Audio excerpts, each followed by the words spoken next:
be counted is what the Congress has demanded. So far, there has been no sort of response by the BJP over whether this particular person who's seen in the video is the worker or not, Niranjan. Okay, thank you for joining us with those inputs live from Bengaluru. Prajwal with the details of the complaint that has been made by the Congress party against the BJP. Moving on to another exclusive input that we had from battleground Himachal Pradesh. Now, Kangana Ranaut is the BJP's candidate from Mandi in Himachal Pradesh. One of the key candidates, Pratibha Singh, backed out from the Congress. She did not want to contest. And we are now hearing that her son, Vikramaditya Singh, leader of the Congress, could be fielded against Kangana. Is that a possibility? Some in the Congress saying yes. Let me go across to Deepak, my colleague in the newsroom, with those details. If he is fielded, it will be a big move. Deepak. Right, Niranjan. Now, what we have to understand here is that Pratibha Singh had bowed out of the Lok Sabha race initially, even before these speculations arose. But today, she confirmed that the Congress has confirmed Vikramaditya Singh's name for the Mandi Lok Sabha seat, and an official announcement is still impending. But let's tell our viewers about how important this seat is, because Pratibha Singh has been the incumbent MP of Mandi, and she's been the Chief Minister of Himachal Pradesh on multiple occasions. And her bowing out only goes on to show that the Congress wants a younger face to take on Kangana Ranaut in Mandi, and Pratibha Singh believes that nobody could be better than Vikramaditya Singh. But also, what we have to note here is that Vikramaditya Singh, a few weeks back, had even tendered his resignation, but later he took it back. It was a rebellion against Chief Minister Sukhu of Himachal Pradesh. So we'll have to wait and watch how this political battle will turn out to be, Niranjan, because Vikramaditya Singh has time and again opposed the state Congress leadership led by CM Sukhu. So his candidature in Mandi will be one to watch out for, because it will be two young faces who will be going into the battle for Mandi, and we'll have to wait and watch whether Vikramaditya Singh's recent resignation drama would somewhere benefit the BJP on the other hand. Okay, thank you for joining us with those details. Let's move on and get you another story on This Is Exclusive. The Mahadev app scam. Now, we had a 5-state election in which the BJP won most of the states, and one of those states that went to polls was Chhattisgarh. And the Mahadev app scam was a controversy that the Congress had to brace up for. The storm that came with the Mahadev app scam, with many pointing fingers at Baghel, the former Chief Minister of Chhattisgarh, and his direct involvement. There were many actors who were also under the scanner. Another name has now emerged, that of actor Sahil Khan in Mumbai, who was interrogated by the SIT for about 3 hours. Here's a report. The probe into Mahadev betting app continues to deepen, and the investigation has now widened. Actor Sahil Khan appeared before the Mumbai police to record his statement regarding his alleged involvement in the Mahadev betting app case. The special investigating team of the Mumbai Cyber Cell had previously summoned Sahil and 3 others in December 2023, but he failed to appear for questioning at that time. Sahil is known for his roles in films such as Style and Excuse Me. Currently, he works as a fitness expert and founded his own company called Divine Nutrition. According to the FIR, the scam is estimated to be worth approximately rupees 15,000 crore. Saurav Chandrakar, a 28-year-old, and 43-year-old Ravi Upal are considered to be at the heart of the operations that have amassed rupees 6,000 crore through the illegal betting app. Last year, Ravi Upal was apprehended in Dubai by local authorities. An ED investigation uncovered a vast network providing illegal betting in various games operated by Mahadev Online Book. Betting included poker, card games, cricket, badminton and tennis, and even extended to allowing bets on the Indian elections. platform is accused of match fixing, money laundering through cryptocurrency, and rigging games to ensure profits for panel owners and heavy losses for players. Mumbai Police's SI team will probe Sahil Khan in Mahadev betting app case. Bureau Report, Republic TV.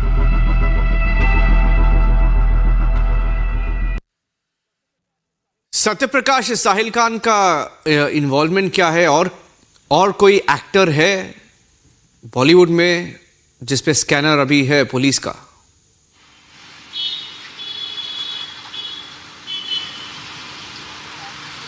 देखिए, साहिल खान से आज लगभग 3.5 घंटे तक पूछताछ हुआ है। Mumbai crime branch की एसआईटी टीम ने पूछताछ किया है। मुंबई पुलिस का कहना है कि इस मामले में कई ऐसे नाम हैं जल्द आएंगे सामने जिनसे पूछताछ करना बाकी है।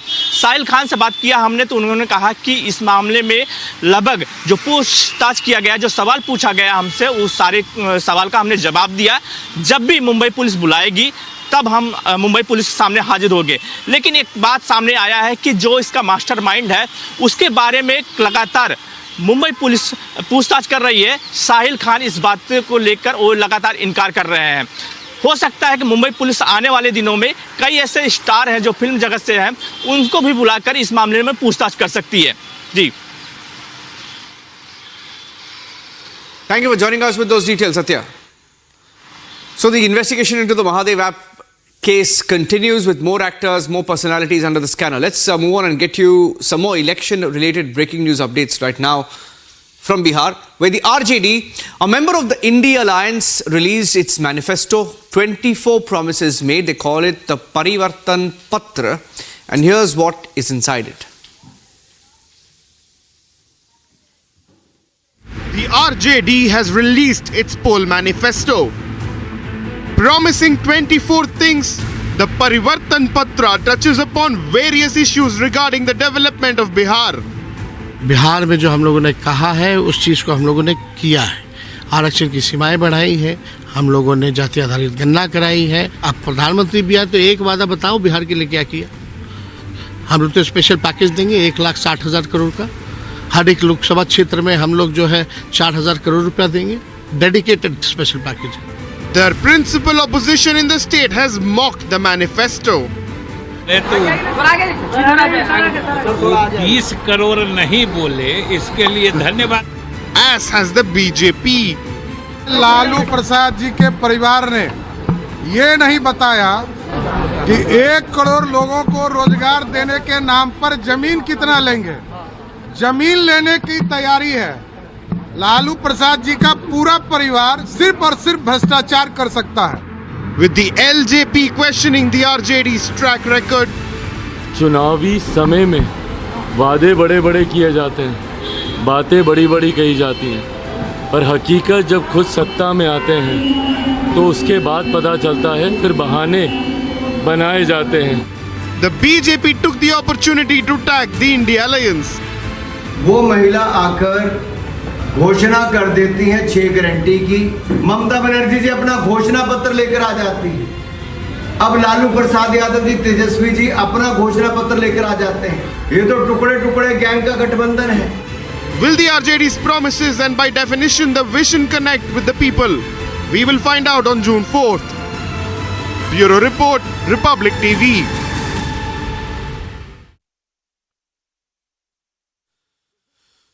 There's been a crackdown in Jammu and Kashmir conducted both by the central agencies and also the police in the state, in the Union Territory rather. The Jammu and Kashmir police have conducted a massive anti-terror operations once again today. Here are details of that, and then we'll go across to our correspondent to get more details. Terror hideouts bust open. Faces of terror face crackdown by forces. Ahead of the upcoming Lok Sabha elections, the security forces in J&K are carrying out a full-scale anti-terror operation. In the latest massive crackdown by the J&K police in Kishtwar district, more terrorists were apprehended. Terrorists and their associates were taken into custody by the security forces. Over a dozen surrendered terrorists, terror associates, and individuals with histories linked to terrorism were detained by J&K police ahead of the Lok Sabha elections. A massive crackdown has been launched by the Kishtwar police in the upper areas of the Bonjwa and the nearby tehsils on the terrorists and their sympathizers that are active in the area.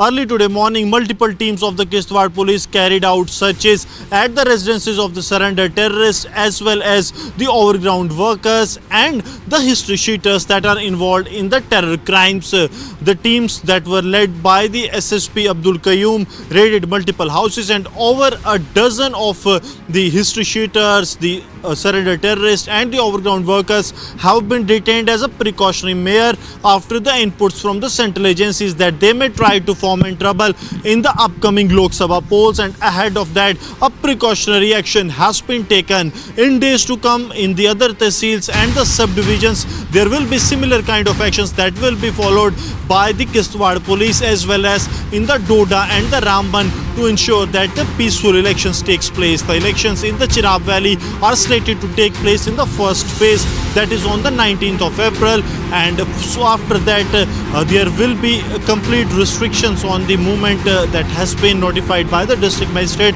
But now the precautionary action has been taken by the police, and over a dozen including the overground workers, they have been detained by the Kishtwar police. J&K police conducted raids at multiple locations in Kishtwar. In preparation for first phase of Lok Sabha polls, EC deployed security personnel in Marwa and Varwan areas of Kishtwar district. A major terror plot was foiled ahead of the Lok Sabha polls in Riyasi. Riyasi police recovered a tiffin IED, 2 pistols, magazines, AK rounds, electric detonators and explosive power from the busted hideout in the Shajru area of Mahor. The Riyasi police have successfully busted a hideout in the Shajru area of Mahor. Remember viewers, just yesterday 2 OGW workers were apprehended in Jammu and Kashmir. The operations are on to assure no untoward incident is reported during the polls. Bureau Report, Republic TV. Gursimran, is Pakistan getting active ahead of the elections in India? See, Niranjan, there are regular inputs that Pakistan is trying to mount trouble ahead of the Lok Sabha polls in Jammu and Kashmir, and today's operation that were launched in the Kishtwar district that were headed by the DYSP headquarters, Dr. Ishan Gupta, and executed on ground by the security forces, including the what we are getting to know, the Sub-Inspector Lal Hussain and his team in the remote areas of the Bonjwa, where some of the over a dozen overground workers, the surrendered terrorists and also the history sheeters in the terror-linked cases, they have been detained, and in days to come this operation will continue as there are credible inputs from the central agencies that those who have the past history of being in touch with the terrorism or the active terrorists, they may try to foment trouble, and now the police will ask them to come up with a good behavior certificate, as well as they will be kept under a strict watch so that they cannot foment any kind of trouble, because Pakistan is trying to derail this process of democracy that is beginning from 19th of this month, and credible inputs are there that the Chenab Valley, Doda Kishtwar Ramban district and Pir Panjal, Rajouri and Poonch are set on the highest of alertness, keeping in view the continuous attempts by the Pakistani side to push the terrorists into the Indian territory and also to activate their local cadres to carry out more and more terror attacks ahead of the Lok Sabha polls and during the Lok Sabha polls, Niranjan. Thank you for joining us with those inputs. Thank you. Moving on now, and we'll get you all the headlines in just a bit. Taking a short break now. With that, it's a wrap on This Is Exclusive. We have some big breaking news update also coming in on a possible launch of the BJP's Manifesto on Sunday. And there are some reports that suggest that even the Prime Minister could be present when the Manifesto is launched. That and the war of words between the Congress and the BJP, the name calling before every election. Telling you all about that.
करते थे ना, जब तक मंदिर तोड़ते नहीं उनको संतोष नहीं होता था। वैसे ही सावन के महीने में वीडियो दिखाकर वो देश के लोगों को चिढ़ाना चाहते हैं। अब इस मंशा से वीडियो दिखा करके इसको खुश करने का खेल कर रहे हो।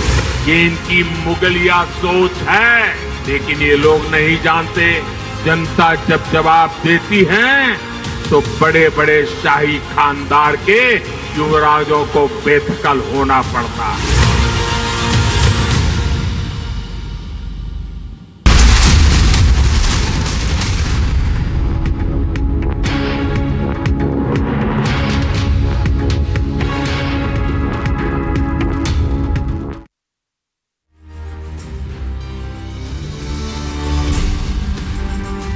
A very good evening, viewers. We are live and breaking on Republic TV, and I am Rakshita Mishra with you. We get you all the latest that's happening as far as the political battle, the battle for 2024 is concerned, and much more. So this is the time for headlines. Let's start with that.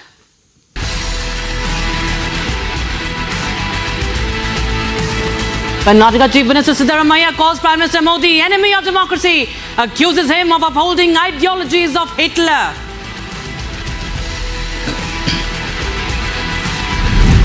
RJD releases manifesto for polls called the Parivartan Patra with a list of 24 promises.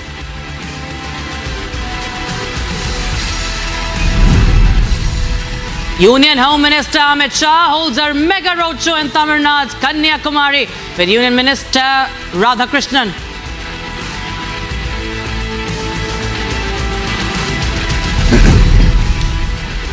Rahul Gandhi makes a shocking claim, says President Draupadi Murmu was not allowed to attend the Ram Mandir event.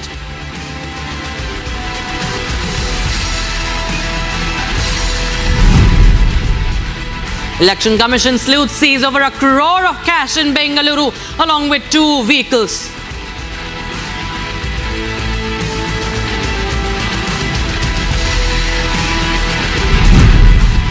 Insider versus outsider debate sparks up again in Congress after DK Suresh says Siddharamaiah was an outsider who has been inducted into the party.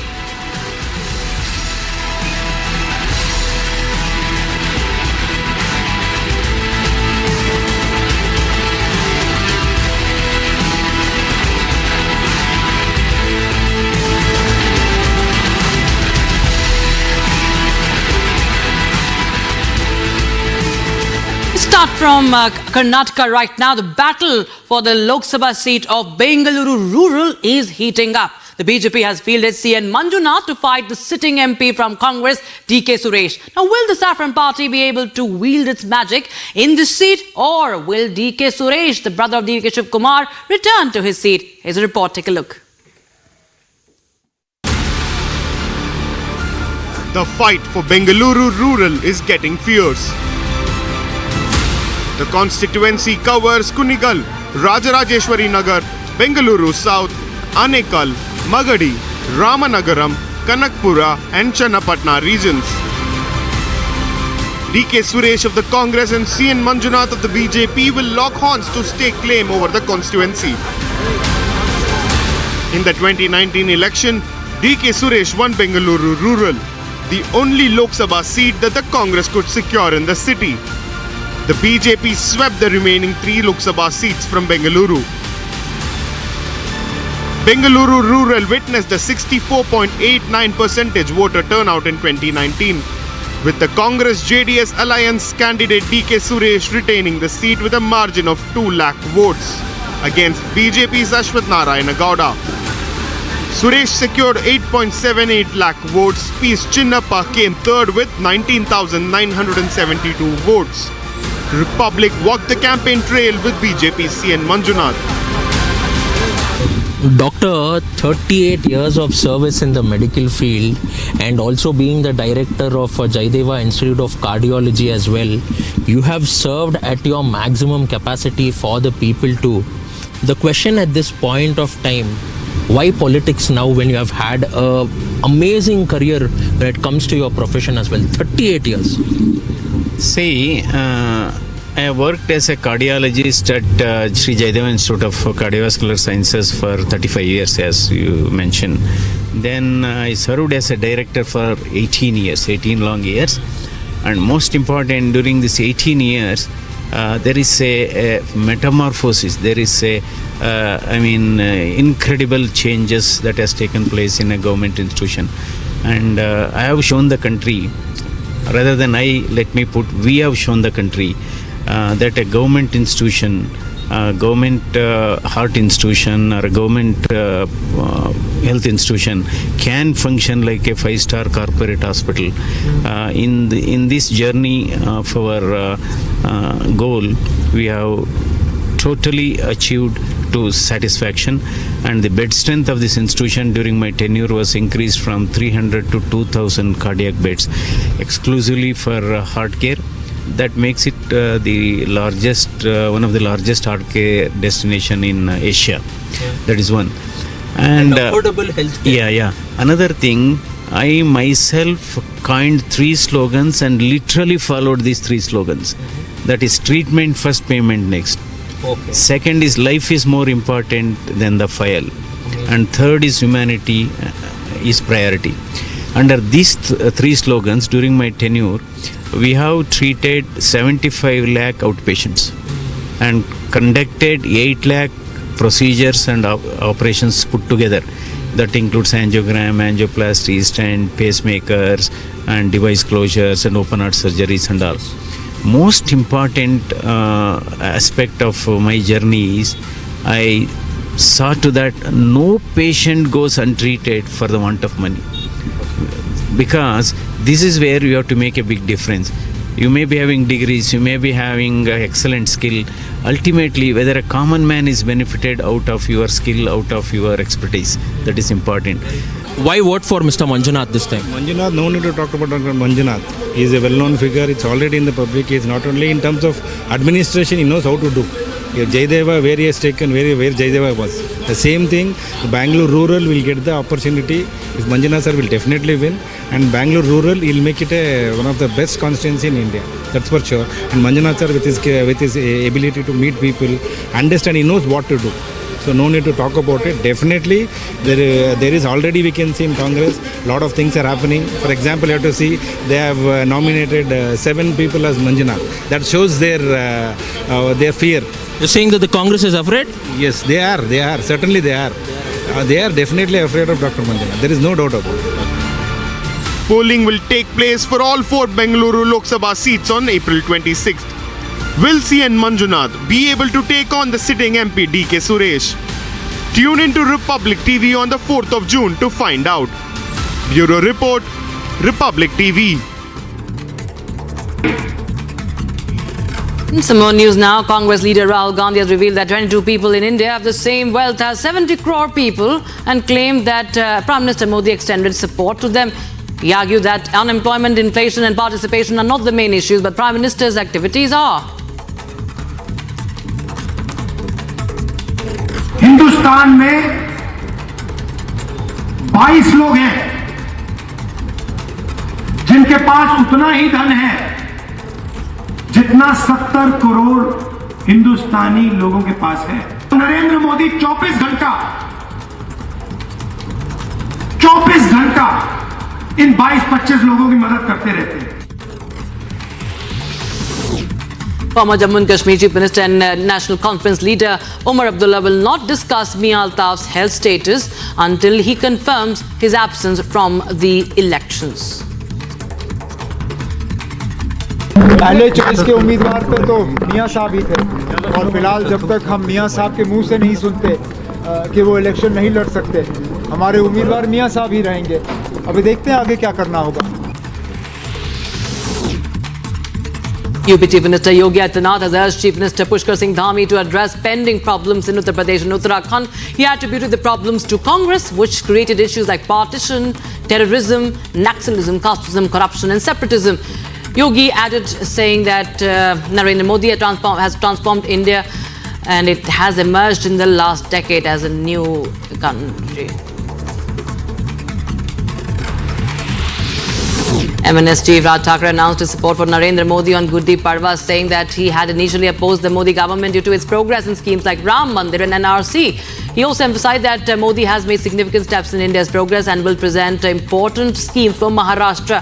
Thakre also urged the party workers to support Mahayuti candidates wherever possible, despite his Gujarati heritage. Union Minister Meenakshi Lekhi highlighted issues in Pathanamthitta, Kerala, including multiple election failures, high NRI population and connectivity challenges, despite contributing significantly to the state.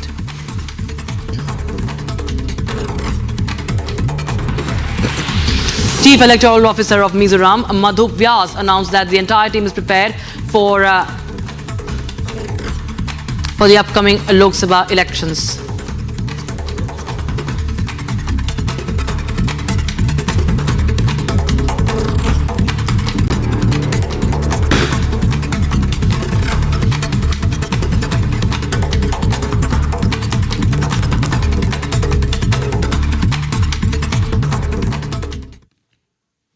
As the battle for 2024 draws closer, the fight is only intensifying in Hyderabad. It is BJP versus AIMIM. Now, the BJP has fielded a prominent Hindutva figure and cultural activist from the constituency, Madhvi Lata. It is her poll debut, and her first fight is directly with Asaduddin Owaisi, the AIMIM chief, who has held the seat since 2004. Here's a lowdown on this battle in Hyderabad.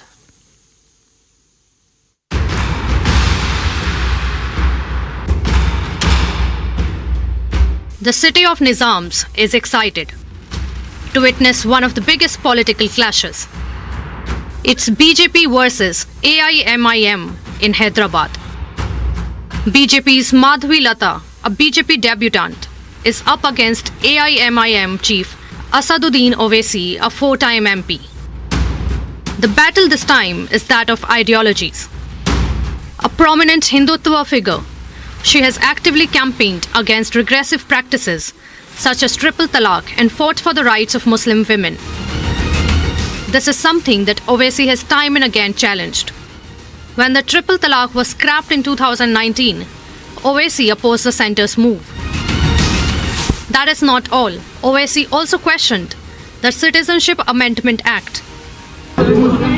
BJP ने CAA का unconstitutional कानून बनाया है और religion की बुनियाद पर बनाया गया है, जो राइट टू इक्वालिटी के खिलाफ है। और इसीलिए मैंने उस कानून के बिल को पार्लियामेंट में पढ़ा था और हम उस वक्त भी खिलाफ थे, आज भी और कल भी रहेंगे। Madhvi Lata slammed him over his views. First, Asaduddin ji needs to explain what CAA according to him is and what CAA according to the existing central government's definition.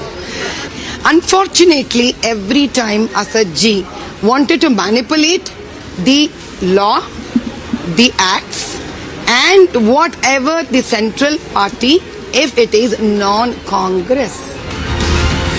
As the battle for pearls gets exciting, will it be a 5-time win for Asaduddin Owaisi, or will the lotus bloom in the city of pearls? Bureau Report, Republic TV.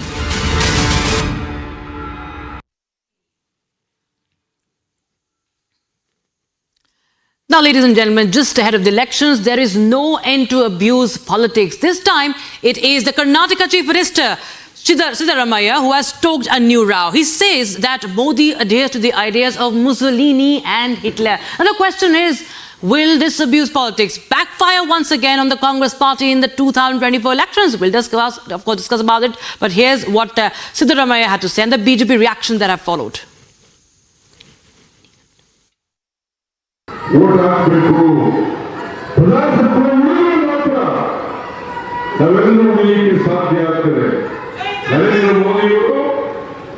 Narendra ಮೋದಿಯವರು ಸರ್ವಾಧಿಕಾರಿ ವರ್ತಿಸ್ತಾ ಇದ್ದಾರೆ.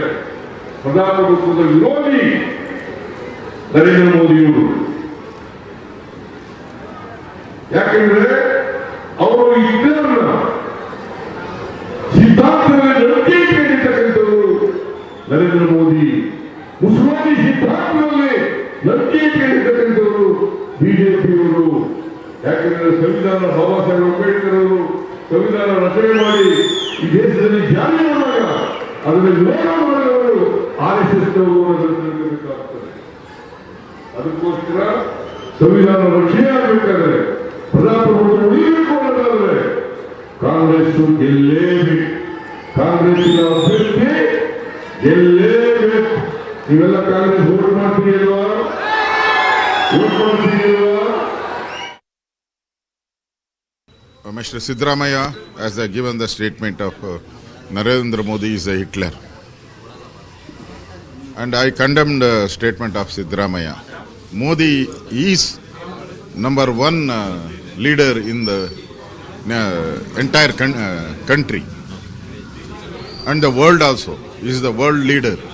He will complain, it's an individual, attacking the individual in the election movement.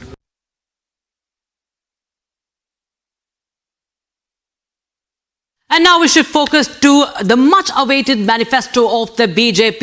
BJP's Sankalp Patra for the Lok Sabha elections in the presence of Honorable Prime Minister Narendra Modi is going to be released tomorrow, the 14th of April. That is at 8:30 a.m. at the BJP headquarters. And for more on this, I'm being joined by my colleague Deepak, who is right now live on the broadcast from our newsroom here. Deepak, of course, this is a much-awaited manifesto. A lot to actually now think that what could be new this time. We've seen the poll manifestos in the past two elections, but this time, what is on the cards for the BJP's manifesto, the Sankalp Patra 3.0? Well, Rakshita, it's just a matter of time right now because at 8:30 a.m. tomorrow, the BJP's manifesto named as Sankalp Patra will be out. It looks like the manifesto committee led by Mr. Rajnath Singh, who's the defense minister, along with Nirmala Sitharaman and Piyush Goyal, seem to have finalized the blueprint of the manifesto. And remember, this time the focus will be on the four castes that was mentioned by the Prime Minister: the youth, women, farmers, as well as the poor. So we'll have to wait and watch what the manifesto will have for the farmers, for the women, for the youth of this country, and for also the poor people, because this is what the BJP is currently centralized on. Its manifesto will be around these four castes, which were mentioned by the Prime Minister. So far, we have the NIA Patra of the Congress that has been released, and we also have the RJD manifesto also out. So it's just a matter of time. In just 12 hours from now, we will see the BJP's manifesto out. So we'll have to wait and watch what it will have for the farmers and the other three castes that the Prime Minister says is the BJP is focusing on this time around. And the fact that tomorrow is Ambedkar Jayanti, and releasing it on the day of Ambedkar Jayanti, it has its own sentiments attached there, isn't it, Deepak? And the BJP has been focusing a lot on the values and on caste, of course. And as you mentioned about women have been dominating this entire political discourse. If you see from across the parties, especially the BJP, pushing for Nari Shakti, pushing for Shakti, and Prime Minister Modi time and again talking about how the Congress party does not care for the women of the country, about Shakti, and also, of course, the plank of Modi ki guarantee becomes very significant here. Right, Rakshita. Now, so far, what the Prime Minister has said, that whatever was guaranteed over the last 10 years have completely been fulfilled, be it the Ram Mandir or be it the Article 370 or the Citizenship Amendment Act. All of these were mentioned in the BJP's poll manifesto. And given the fact that tomorrow is Ambedkar Jayanti, it's a very, historic moment as well. And we'll have to wait and watch what the BJP will have in its manifesto centered around this theme, or whether or not it will have anything of such sort. But what we know so far is that the manifesto committee has taken all the suggestions from its leaders across the states. Many chief ministers, former chief ministers have also been consulted in forming the manifesto this time around. So we'll have to wait and watch, Rakshita, as to what the BJP's manifesto will have for the electorate.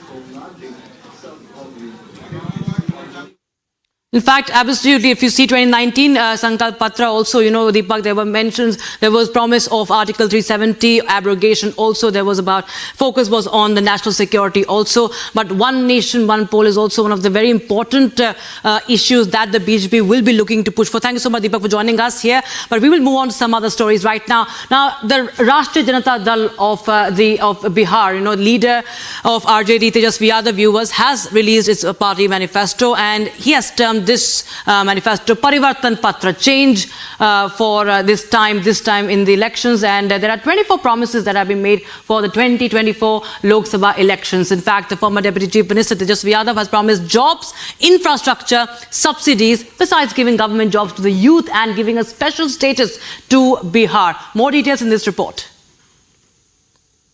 The RJD has released its poll manifesto, promising 24 things.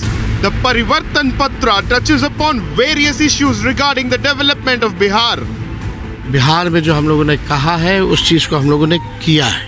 आरक्षण की सीमाएं बढ़ाई है, हम लोगों ने जाति आधारित गणना कराई है। अब प्रधानमंत्री भी आए तो एक वादा बताओ बिहार के लिए क्या किया। हम लोग तो स्पेशल पैकेज देंगे 1,60,000 करोड़ का। हर एक लोकसभा क्षेत्र में हम लोग जो है 4,000 करोड़ रुपया देंगे। Dedicated special package. The principal opposition in the state has mocked the manifesto. 20 crore नहीं बोले, इसके लिए धन्यवाद। As has the BJP. Lalu Prasad ji के परिवार ने ये नहीं बताया कि 1 करोड़ लोगों को रोजगार देने के नाम पर जमीन कितना लेंगे। जमीन लेने की तैयारी है। लालू प्रसाद जी का पूरा परिवार सिर्फ और सिर्फ भ्रष्टाचार कर सकता है। With the LJP questioning the RJD's track record. चुनावी समय में वादे बड़े बड़े किए जाते हैं, बातें बड़ी बड़ी कही जाती हैं, पर हकीकत जब खुद सत्ता में आते हैं तो उसके बाद पता चलता है, फिर बहाने बनाए जाते हैं। The BJP took the opportunity to tag the India Alliance. वो महिला आकर घोषणा कर देती हैं 6 गारंटी की। ममता बनर्जी जी अपना घोषणा पत्र लेकर आ जाती है। अब लालू प्रसाद यादव जी, तेजस्वी जी अपना घोषणा पत्र लेकर आ जाते हैं। ये तो टुकड़े टुकड़े गैंग का गठबंधन है। Will the RJD's promises and by definition the vision connect with the people? We will find out on June 4th. Bureau Report, Republic TV. So that was about Bihar's RJD's the manifesto, that is the Parivartan Patra, but we should focus back to BJP Sankalp Patra, the manifesto that is much awaited. What will be in store for the voters? What is Modi's guarantee this time around? That remains to be seen. We have to wait and watch for 8:30 a.m. tomorrow. But right now we are being joined by Executive Editor for News, Niranjan, from the newsroom. Niranjan, of course, the countdown has begun now, and we've seen Prime Minister emphasizing on Vikasit Bharat, on Modi ki guarantee and the Vikas push. That has been the highlight throughout this election season. So what all do we expect now tomorrow for the BJP to announce? Well, just look at the messaging and the imagery of this particular manifesto release. I mean, just think about it. Tomorrow is a Sunday.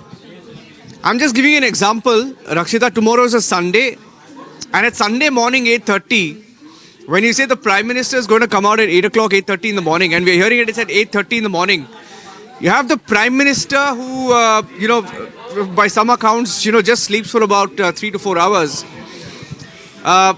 He's busy with election work even today, and tomorrow morning, and he will be until late night, midnight, post-midnight, right? And at 8:30 in the morning tomorrow being a Sunday, he's going to be there himself. Senior most leaders of the BJP will be present at the BJP headquarters tomorrow morning, and a little after 8 o'clock. Exact time given is 8:30. The Prime Minister himself will be there when the BJP's manifesto is released. Now, this is going to be one big event because it's not just any other manifesto. It will give you an idea of what the BJP is thinking for the next 5 years. Rakshita, this is important because the Prime Minister has been saying throughout his rallies that the last 10 years have only been a trailer. He says the last 10 years have only been a trailer. In the last 10 years, work has only just begun. he has said the real action will begin now, right? Like we said, Republic, he says the game has just begun. That's what the Prime Minister likes to say often. And tomorrow, when that manifesto comes out, and you have the comparisons will be made, because the Congress manifesto, you saw the Congress manifesto made some unreal promises, spoke about a lot of, there were many controversial mentions being debated, and spoke about cash handouts to people, taking their guarantee schemes forward, which started in Karnataka with 2,000 rupees to women, right? And the Congress party has promised 1 lakh rupee to every woman of every poor family per year. Now that is a big promise. Now if you make calculations, if you calculate the amount, and assuming there will be a minimum of 2 crore poor women in this country, or we don't know the official number, the number of official below poverty line families is about 30 lakh. And even going by that estimate, 30 lakh into 1 lakh, that is at least about 3 crore. And the size of India's economy, the budget is just about 45 crore. That's a 45 lakh crore is the size of India's budget. And if you go by the 2 crore calculation, that's 20 crore lakh gone only on dole outs. It's not possible, it's not realistic. And that's what is being debated. The Congress has made promises, not sure whether they will be able to deliver that clearly. Now, I'm not sure the people of India want just cash in their hands, and whether they will fall for that. So, tomorrow when the BJP manifesto is released, comparisons will be made, and it is going to be very interesting. The fact that the Prime Minister himself is going to be there on stage when this happens. And the reason why I said look at the messaging is because tomorrow, after the manifesto is released, by the way, Rakshita, the Prime Minister has a rally in Mysuru. He will be flying to Mysuru in Karnataka. From Delhi, he goes to Mysuru in Karnataka, where he has a huge rally with another former Prime Minister. For the first time on stage tomorrow, you will see Prime Minister Modi, former Prime Minister Deve Gowda, you will see Kumaraswamy, you will see Yediyurappa, you will see Vijayendra. It is a big message that the BJP will be sending out in Karnataka. That's point number one. And he will be ending his day tomorrow with a huge roadshow in Mangaluru. And that is going to be a big one. The Prime Minister expected to spend a considerable amount of time there. So Republic Media Network will be live throughout. Republic Media Network, Republic Kannada, we will be live and getting you the live coverage through the day tomorrow. So it is a big day, and all eyes will be on that manifesto launch. Watch out for the economic roadmap for the next 5 years, the BJP's economic roadmap. Remember, when people talk about Ram Mandir, saying that the BJP's agenda was the Ram Mandir all along, they mentioned the Ram Mandir in the manifesto. Ram Mandir has always been in the manifesto, and they delivered on that Ram Mandir promise. So there are many mentions like that. We will want to watch out for the economic roadmap, watch out for the national security roadmap, defense roadmap. So let's see what comes out tomorrow morning, 8:30, 8 o'clock onwards, live on Republic TV, the biggest build-up to the BJP's manifesto, where the Prime Minister will be live. Back to you for now. Absolutely, it's a Sunday, it's Ambedkar Jayanti also, Niranjan, and of course, as you said, that Prime Minister very, keen on that message that Modi mauj karne ke liye nahi bana hai. That's what he said in one of the rallies recently, and I get your point when you said that why it's being released that time. So that's very interesting, and of course, Republic TV will be building up to that and getting you a lowdown on that. But right now, so to a very short break, viewers. On the other side, our rolling coverage on the Lok Sabha election continues as the BJP Sankalp Patra 3.0 will be out tomorrow. More details, more analysis on the other side, and much more. Stay tuned to Republic TV.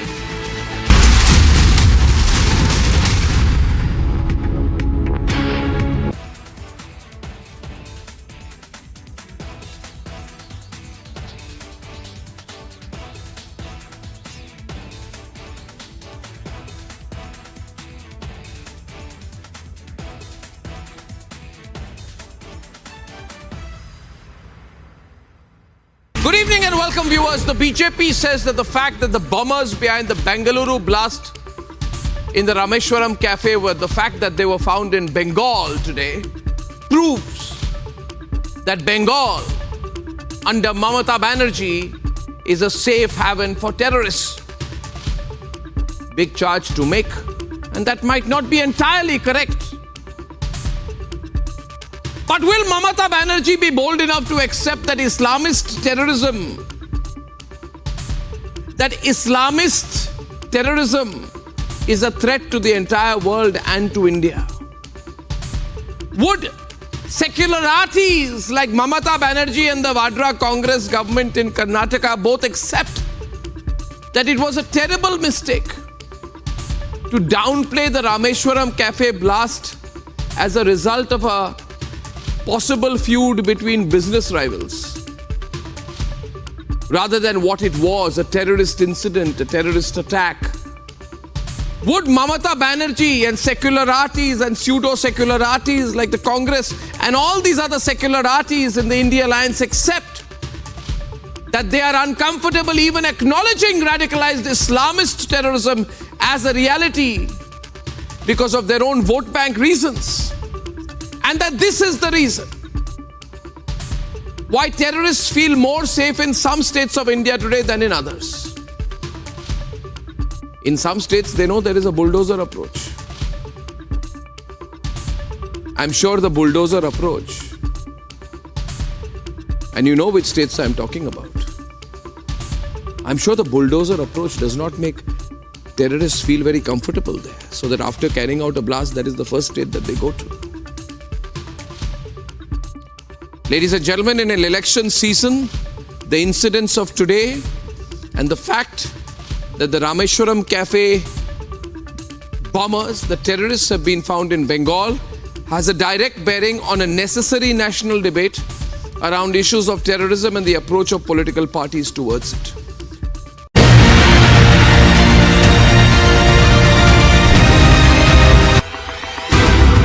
Are you really comfortable with politics? Rough and tumble of it? I think it's a transition, it's a journey. I think what's happened in these 5 years, a combination of experiences, challenges, time. I think by now I've reached a reasonable level of comfort. At the time of joining the BJP and later after that, was it ever a thought that joining politics is going to come in the way of your own views perhaps? So, I'm a political scientist by academic training. Diplomats anyway are very avid observers of politics, including their own country's politics. BJP was a party which espoused exercising the nuclear option very, very clearly, very early on. It was a party which felt that on Pakistan, on terrorism, on POK, we should take a strong stand. BJP was a party which had a very clear view on Article 370, something which resonated with me for many, many years. The BJP positions on this set of issues very much tallied with my own thinking. Let me also say this, Mr. Jaishankar, anyone watching you closely sees that there's a fair level of authenticity with what you're speaking. It's not a put on.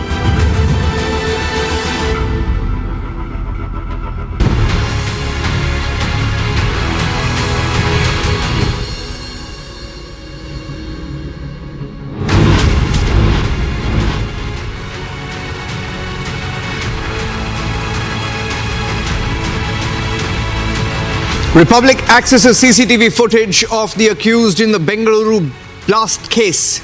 Seen checking into a hotel in Bengal with fake IDs.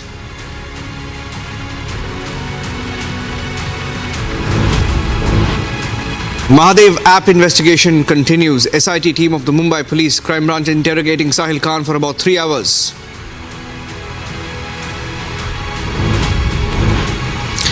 Efforts on to rescue a 6-year-old boy trapped inside a borewell in Madhya Pradesh's Rewa district continues for over 20 hours now.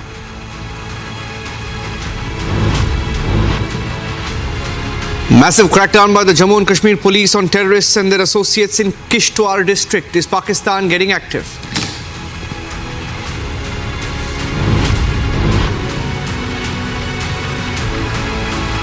Hyderabad's BJP candidate Madhavi Lata speaks to Republic ahead of the Lok Sabha elections. We're getting you that exclusive conversation.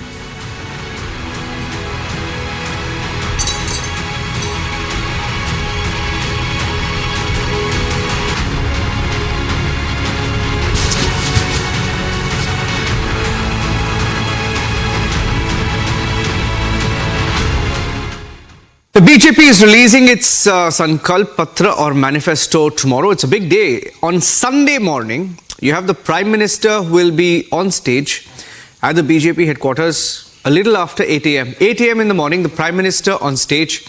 That's expected tomorrow. After which the Prime Minister takes off for Mysuru. He will be in Mysuru and then head to Mangaluru for a roadshow. It's a super political, super Sunday ahead of the 2024 elections. And we here at Republic TV will be live early, getting you all the political action. I want to go across to Abhishek. In fact, I'll get across Abhishek as well. Tomorrow is also Ambedkar Jayanti. It's Ambedkar Jayanti. You have the BJP releasing its manifesto tomorrow. The Prime Minister on stage, along with the senior most leaders of the BJP, all on stage. They will be flanking him. And that is expected to start a little after 8 a.m. Will go on possibly till about 10 a.m.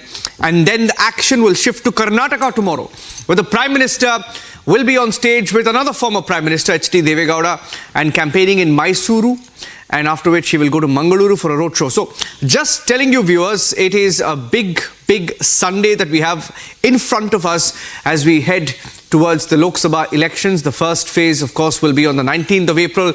I'm going across to my colleague Gursimran, joining us on this story to get in, a perspective of what people are expecting from the BJP as they release their manifesto. Gursimran, all eyes will be on the Prime Minister tomorrow. The Prime Minister, as he, will be on stage as well. Yes, Niranjan, there is absolutely no doubt that everyone will be looking for the manifesto or the Sankalp Patra of the Bharatiya Janata Party that will be released tomorrow. And it is very important that the people are looking at it, because the government has done walk the talk, be it each and every issue that they have brought in their Sankalp Patra or the manifesto earlier in 2014 and 2019. They have completed all of them, be it the abrogation of Article 370, be it the Ram Mandir. So they have done it, they have performed it, and now it will be really very interesting to watch that how things will move from here. Because now in every political rally, the Prime Minister has said that the vision for the 2047 is all set, and the party is now heading, the government is now heading towards the Viksit Bharat. So what will be the Viksit Bharat Sankalp Patra be like? It will be interesting to watch that how it will come out with the schemes, because if we speak of the key agendas of the Bharatiya Janata Party's manifesto, be it in 2014 or in 2019, the BJP has completed majority of them. That means there will be some key interesting manifesto promises that will be coming up tomorrow when it comes to the Jammu and Kashmir, even when we spoke to the state leadership as well of the ruling party, since there were some of the recommendations that have gone from this side only, because the BJP has launched a massive drive in which they used to collect, they have done it for more than 2 weeks, that they used to collect the recommendations from the common people. And the majority of the recommendations that have gone from the Jammu and Kashmir, that also includes the promises that the union government has done. That is the poll promise in Jammu and Kashmir that is also already slated, and the full restoration of full statehood. So it will be interesting to watch whether that will be part of this manifesto and what more it will be. Because if we go by the last 10 days statements by the Prime Minister, and also his interaction with the young India, with the youth of the country, it hints that the manifesto that will be coming tomorrow will have a lot of things for the youth of the country. So tomorrow, all eyes will be on the BJP Sankalp Patra that will be released tomorrow morning by Prime Minister Narendra Modi, and also expected is the Home Minister and the head of the manifesto committee, Rajnath Singh. Niranjan.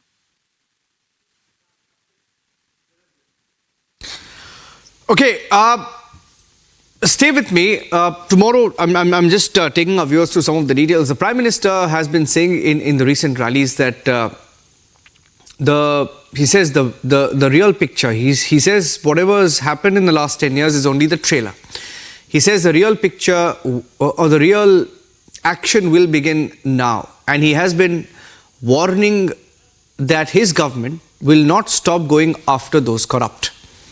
So look at the statements of the Prime Minister in the last few days and weeks. He has said his government will not stop in their mission to ensure that India is a fully developed country by 2047.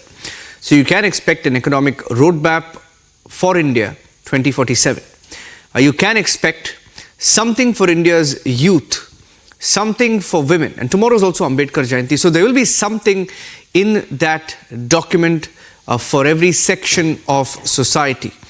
Now, the Prime Minister, the fact that he will be there himself at 8:30 in the morning, telling us that there could be some big announcements that will be made by the BJP when the manifesto is unveiled tomorrow. So all eyes will be on that.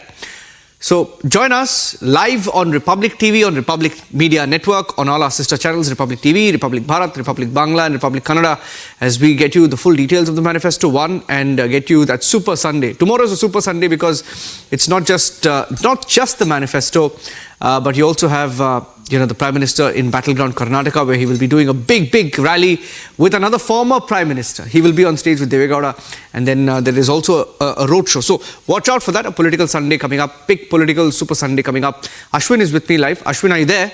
Ashwin is joining us live from Kerala.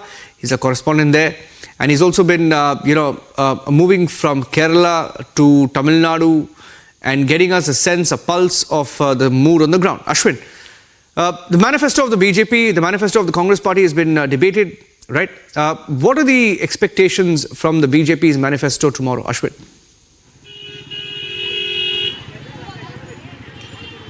One of the biggest expectations from what I hear from the ground is that a developed country is something that everybody is already in sync with, Niranjan. In fact, the people whom I spoke to on the ground are also saying that there has to be a cohesiveness in the vision, and there has to be a cohesive documentation of the vision, and that is perhaps people are expecting. And right now I am in Chennai. This is called as Tower Park in Anna Nagar, and there are lots of people whom have already taken interviews of, and I think one gentleman has joined us. Let's ask him. Tomorrow the BJP is releasing the manifesto. So from Tamil Nadu perspective, how do you see this? What do you expect? Yeah, of course, as the whole India knows very well, and Tamil Nadu is contributing in all the industries and all the aspects in a very better way. Obviously, we expect the manifesto should talk much about importance to Tamil Nadu. That is what we expected from the manifesto. The Prime Minister has also, over the past years, whether it's holding a, calling the Chinese premier here in Mahabalipuram, to holding the Kashi, Tamil Sangam, to the Sengol, to having visited Tamil Nadu at least 9 times this year alone. Don't you think there's enough, already there is a vision that Tamil Nadu should be brought to the forefront? Do you agree with that? It is not exactly agreeing, but thanks to our Prime Minister, he has done so much regarding that, whatever you said, okay. But at the same time, we are not expecting that. We expect the growth of Tamil Nadu and the employment for our youth in Tamil Nadu, and we want our Prime Minister to give much importance to Tamil Nadu. Definitely, I hope so he will give it. And we expect it from him. And also, the Prime Minister has been very consistently talking about fight against corruption. And we have seen, and about against, he's been very vocal against the dynastic politics which is inherently there caught in Tamil Nadu. So how do you see it? Not exactly how he can able to give importance to the corruption, but only thing is the corruption should not available in any of the government offices. That should take care. Our Prime Minister should take care of everything, because without corruption, people should survive. When it will happen, the whole India is expecting that. All right. As a general, I'm talking. Yes. So this is something on the ground, Niranjan. I've spoken to at least a dozen people. They have different views on many things, and obviously the excitement is definitely increasing. They want to see what is the document which the BJP is going to put out tomorrow in terms of their manifesto. Niranjan.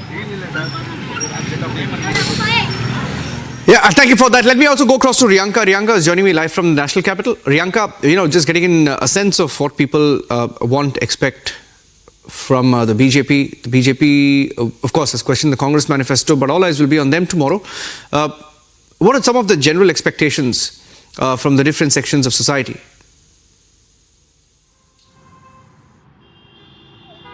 That's right. What we're getting to know tomorrow at around 8:30, the BJP is going to release its Sankalp Patra, the manifesto for 2024 Lok Sabha polls, in the presence of Prime Minister Narendra Modi, JP Nadda, Defence Minister Rajnath Singh, Home Minister Amit Shah. So it's going to be a high-stakes event that is going to be focusing on what the BJP promises to the people for the elections. Well, we also know that the BJP had received 1.5 million suggestions through the Namo app as well, and the major focus dependent on was development, youth as well, and also other areas. Now, if we talk about the expectation of people, they are looking for the development in several areas. the upliftment of youth, and also if we talk about women here, women empowerment is also a key focus, as well as the empowerment of farmers. So these are a few highlights that is going to be focused tomorrow when the manifesto is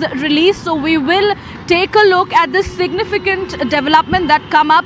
We will be getting in all the details from the ground tomorrow at 8:30. The launch will be happening at the BJP headquarters here in the national capital.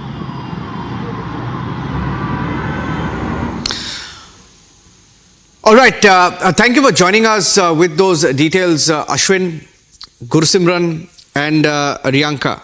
Thank you for joining us. Let's move on and get you some more news now. The biggest headline is from Bengaluru, where we've accessed some more visuals of how these terrorists, those who bombed the Rameshwaram cafe in Bengaluru, how these terrorists were easily walking around, entering hotels, signing in registers, signing up and giving their names as different people of the fake Aadhars that they created. We have some of the details coming in. I have my colleague Prajwal joining us with the details of that. Prajwal, how did they get there? Where did they get their fake Aadhaar, fake IDs made? What is with the Shivamogga link? Before I go across to Prajwal, here's a story of the latest developments so far.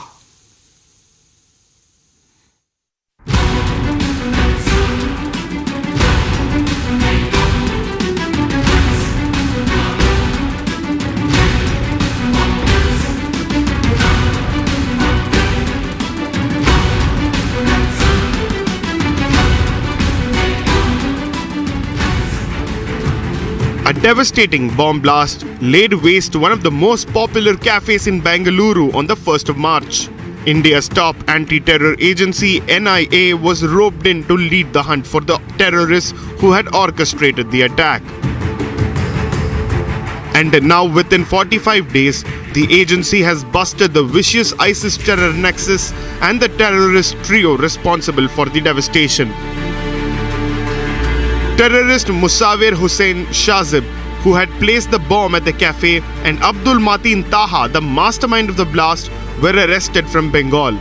As per sources, the two men had been living in West Bengal for 3 weeks, checking into small hotels and living under aliases before the central agency zeroed in on them.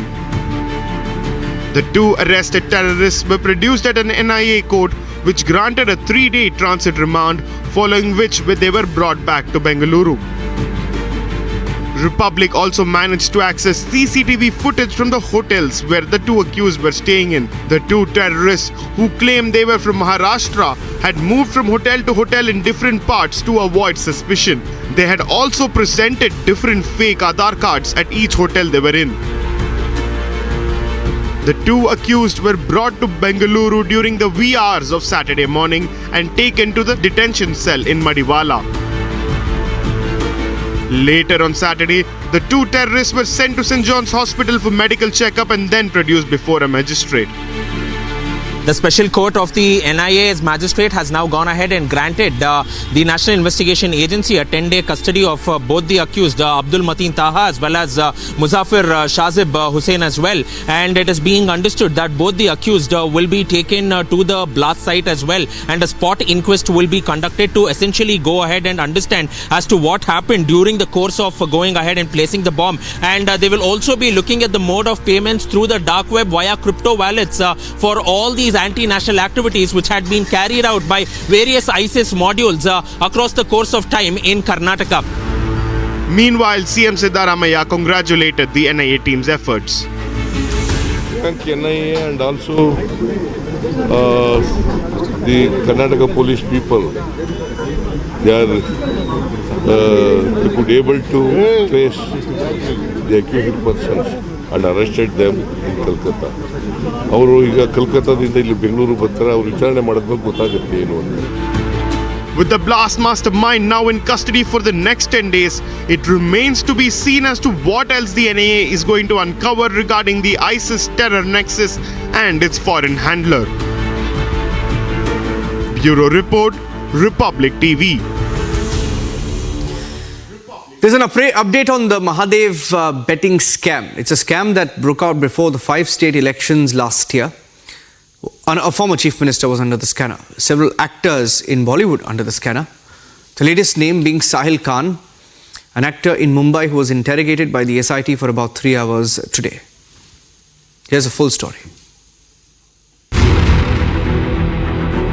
The probe into Mahadev betting app continues to deepen and the investigation has now widened. Actor Sahil Khan appeared before the Mumbai police to record his statement regarding his alleged involvement in the Mahadev betting app case. The special investigating team of the Mumbai Cyber Cell had previously summoned Sahil and 3 others in December 2023, but he failed to appear for questioning at that time. Sahil is known for his roles in films such as Style and Excuse Me. Currently, he works as a fitness expert and founded his own company called Divine Nutrition. According to the FIR, the scam is estimated to be worth approximately rupees 15,000 crore. Saurav Chandrakar, a 28-year-old, and 43-year-old Ravi Upal are considered to be at the heart of the operations that have amassed rupees 6,000 crore through the illegal betting app. Last year, Ravi Upal was apprehended in Dubai by local authorities. An ED investigation uncovered a vast network providing illegal betting in various games operated by Mahadev Online Book. Betting included poker, card games, cricket, badminton and tennis, and even extended to allowing bets on the Indian elections. Platform is accused of match fixing, money laundering through cryptocurrency, and rigging games to ensure profits for panel owners and heavy losses for players. Mumbai Police's SI team will probe Sahil Khan in Mahadev betting app case. Bureau Report, Republic TV. So some countries believe that over many years they've commented on the entire world and that gives them a continuing right to comment. The world is changing. You're going to get pushbacks. We are pushing back. Did America cross the line with the Kejriwal comment? We communicated very clearly to the American acting ambassador that we take a strong objection to what was said and that what was happening in India was not a concern of any foreign government. Is it accidental that 4 or 5 governments are all saying the kind of same thing? I don't. Is it accidental or is it coordinated? I don't have a conspiracy view of the world, but I do have a view that different countries, different political interests, different governments sometimes coordinate issues. That is a fact.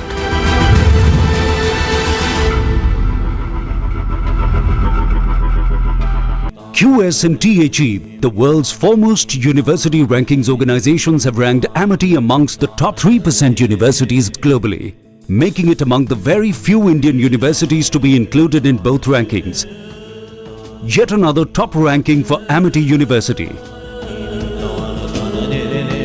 और ऐसा भ्रम बना के रखा था कि बस उनकी जिंदगी ये 370 है तभी बचेगी। आपके आशीर्वाद से मोदी ने 370 की दीवार गिरा दी। मैं चुनौती देता हूं, हिंदुस्तान की कोई पॉलिटिकल पार्टी हिम्मत करके आ जाए, विशेष करके मैं कांग्रेस को चुनौती देता हूं, वो घोषणा करे वो 370 को वापस लाएंगे, ये देश उनका मुंह तक देखने को तैयार नहीं होगा। कांग्रेस, नेशनल कॉन्फ्रेंस, पीडीपी और बाकी सारे दल जम्मू कश्मीर को फिर उन पुराने दिनों की तरफ ले जाना चाहते हैं। इन परिवार चलित पार्टियों ने, परिवार के द्वारा ही चलने वाली पार्टियों ने जम्मू कश्मीर का जितना नुकसान किया उतना नुकसान किसी ने नहीं किया है। यहां तो पॉलिटिकल पार्टियां मतलब of the family, by the family, for the family.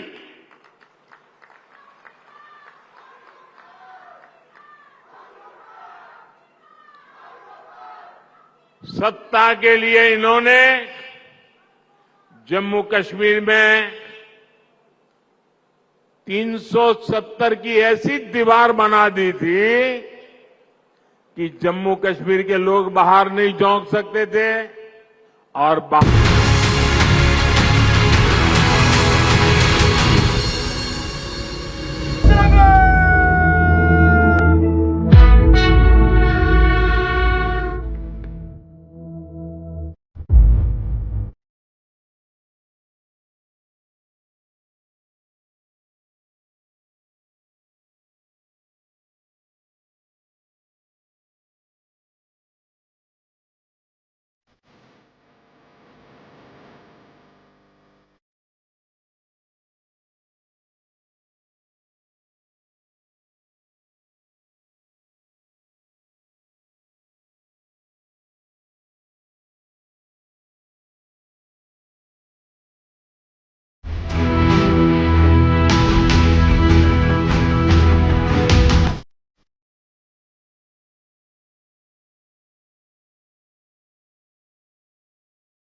QS&T achieved. The world's foremost university rankings organizations have ranked Amity amongst the top 3% universities globally, making it among the very few Indian universities to be included in both rankings. Yet another top ranking for Amity University. Congress किस vote bank को खुश करना चाहती थी? साथियों, कांग्रेस और इंडी गठबंधन के लोगों को देश के ज्यादातर लोगों की भावनाओं की कोई परवाह नहीं है। इन्हें लोगों की भावनाओं से खिलवाड़ करने में मजा आता है। ये लोग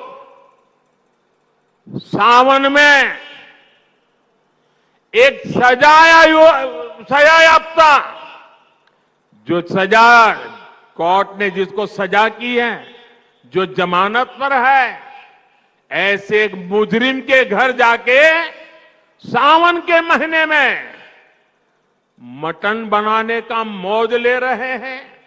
इतना ही नहीं, उसका वीडियो बना करके देश के लोगों को चिढ़ाने का काम करते हैं। कानून किसी को भी कुछ भी खाने से नहीं रोकता है और न ही मोदी रोकता है। सभी को स्वतंत्रता है कि जब मन करे वेज खाए या नॉन वेज खाए, लेकिन इन लोगों की मंशा दूसरी होती है। जब सब मुगल यहां आक्रमण करते थे ना, तो उनको सत्ता राजा को पराजित करने से संतोष नहीं होता था। जब तक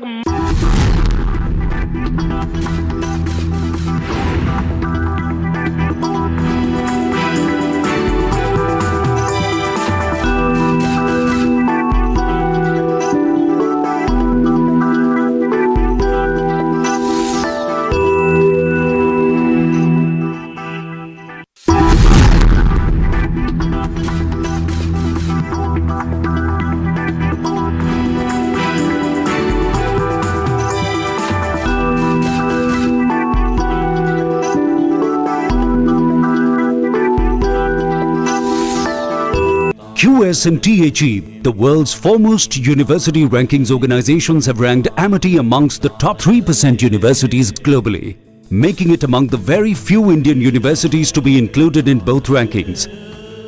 Yet another top ranking for Amity University.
Very good evening, viewers. Time for Superfast 50, and I'm Rakta Mishra with you. Now, BJP's Sankalp Patra for the Lok Sabha elections will be unveiled in the presence of Prime Minister Narendra Modi at 8:30 a.m. tomorrow from the BJP headquarters. Chandashkali case accused Sheikh Shah Jahan is now sent to judicial custody for 3 days. Shah Jahan was detained by the ED on charges in connection with extensive financial exploitation and allegations of sexual harassment. While addressing a public rally, Home Minister Amit Shah said that the Congress is spreading lies that Alwar will not get water from the ERCP. He also said the Congress is anti-OBC. Congress party OBC की विरोधी party है। पिछड़ा वर्ग को Congress party ने सालों तक अन्याय किया। काका साहेब कालेलकर रिपोर्ट को दबाकर रखा, मंडल कमीशन के रिपोर्ट को दबाकर रखा। Defence Minister Rajnath Singh emphasized his belief in a healthy democracy, stating that he considers the Prime Minister to be an institution rather than just a person. He also clarified that he does not engage in abusive behaviour towards any Prime Minister, but he has observed the others directing such behaviours towards Prime Minister Modi. A 6-year-old boy fell into an open borewell in an agricultural field in Madhya Pradesh's Rewa district. The young boy has been trapped inside a 6 centimeter diameter borewell in Madhya Pradesh's Rewa, and the child fell into the borewell while he was playing. Madhya Pradesh Chief Minister Dr. Mohan Lal Yadav has said that the rescue operation is underway in Rewa district and have received information that our team is continuously working and that the administration will reach out to the child soon. Election Commission seized 2 vehicles in Bengaluru and over ₹1 crore seized during the operation. Officials intercepted unknown individuals who were transferring money from a car to a 2-wheeler using bags. The investigation is underway.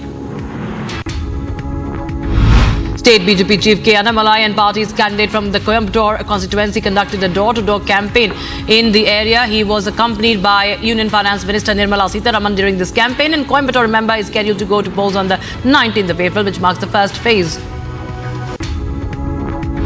Haryana Chief Minister Naib Singh Saini, while addressing a public rally in Yamunanagar, said that this country is touching new heights of development and the whole country is speaking about Prime Minister Modi's work.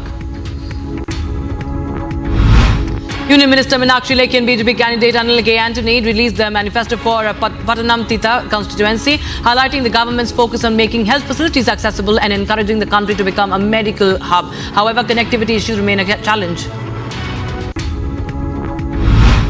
Sahil Khan, the actor, was questioned by the special investigation team of the Mumbai Police Crime Branch for around 3 hours at the Mumbai Police Commissioner's office regarding the Mahadev betting app case. The interrogation was conducted as part of the investigation into the alleged illegal activities associated with this betting app. Shiromani Akali Dal has released its first list of candidates for the Lok Sabha elections in Punjab. Among the candidates announced, senior party leaders Prem Singh Chandu Majra will contest from Anandpur Sahib and Daljit Singh Chima from Gurdaspur for the elections. Republic TV confronted Sahil Khan, one of the main accused in a Mahadev betting app case. The Mumbai Cyber Cell Special Investigation Team had summoned Sahil and 3 others in December 2023 as well for questioning, but he had failed to appear.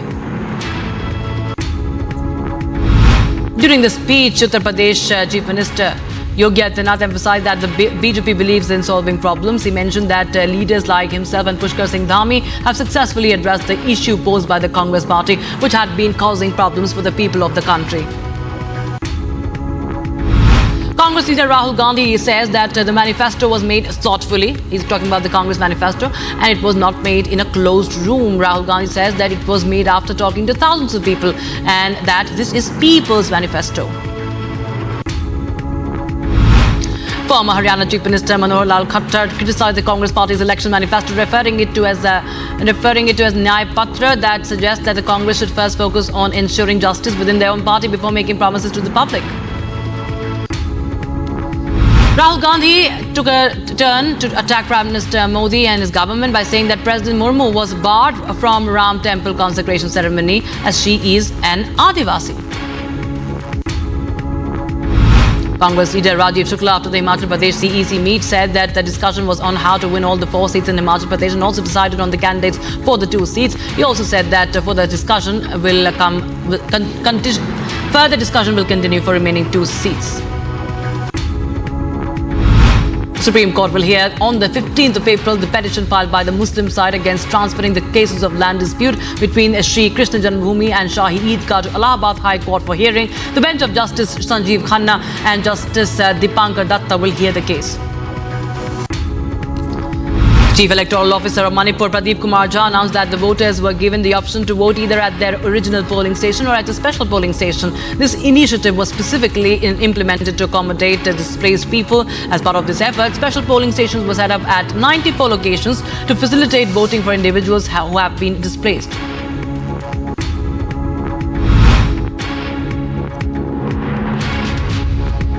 Following the tragic school bus incident, the Deputy Commissioner of Gurugram examined 2,600 school buses in the Gurugram district to ensure the process of Surakshit School Vahan policy following a recent accident.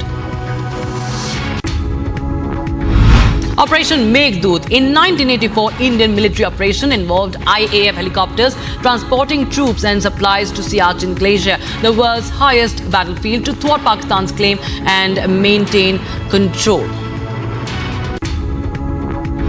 The Indian Army implemented significant initiatives in the Siachen Glacier area, including heavy lift helicopters, logistic drones, special clothing, mountaineering equipment, and weather tracking gadgets for improved survival. Riyasi Police and Indian Army's 58 RR rifles have successfully busted a terrorist hideout in Mahor, securing a significant amount of arms and ammunition.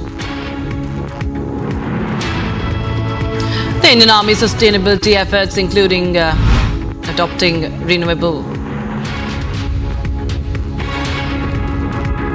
Unknown individuals were caught transferring money from a car into a two-wheeler. They were caught by the election officials. Further investigation into the transfer of funds is underway.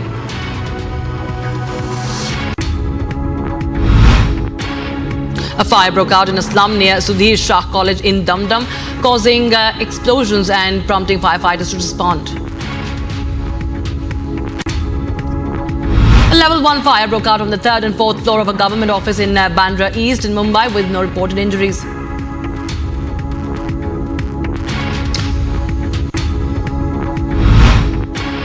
A shark was caught by fishermen off the Achutpuram coast in Annakapalli district and prompted efforts by forest officials and fishermen. It was released into the sea later.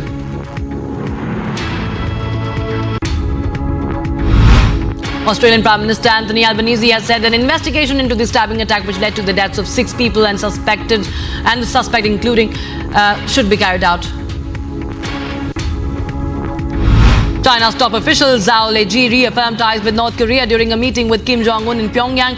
The visit comes amid North Korea's missile test, remember. And China is the North Korea's primary source of economic aid and diplomatic support, has expressed interest in further developing ties. The two nations have been good neighbors since the establishment of diplomatic ties for 75 years. Cambodian police have repatriated 130 people to China over suspected gambling and scam activities, marking the first batch of suspects repatriated this year. China and Cambodian police are intensifying joint operations to crack down on gambling and swindling crimes. The war in Sudan involving the military and rapid support forces led to thousands of deaths and forced 8 million people to flee their homes. The food security situation is the biggest concern for humanitarian agencies. International community was warned of an immediate action to prevent widespread death and collapse of livelihoods. Argentine Minister of Security Patricia Bullrich dismissed an alleged intimidation message in Rosario, referring to drug gangs' rejection of President Javier Milei's imprisonment policy. She stated that the government will continue fighting organized crime. Israeli settlers rampaged through a Palestinian village in the West Bank, killing a Palestinian man and wounding 25 others, escalating tensions in the region where over 460 Palestinians have been killed by the Israelis.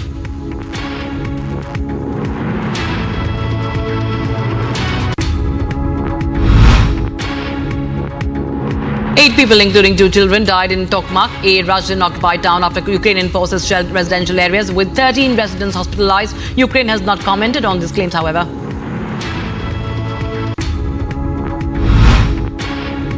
A Mideast defense official claims Iran attacked a vessel near the Strait of Hormuz involving a helicopter and commandos. Iran has been engaging in ship seizures and attacks since 2019, causing tensions with the West over its nuclear program.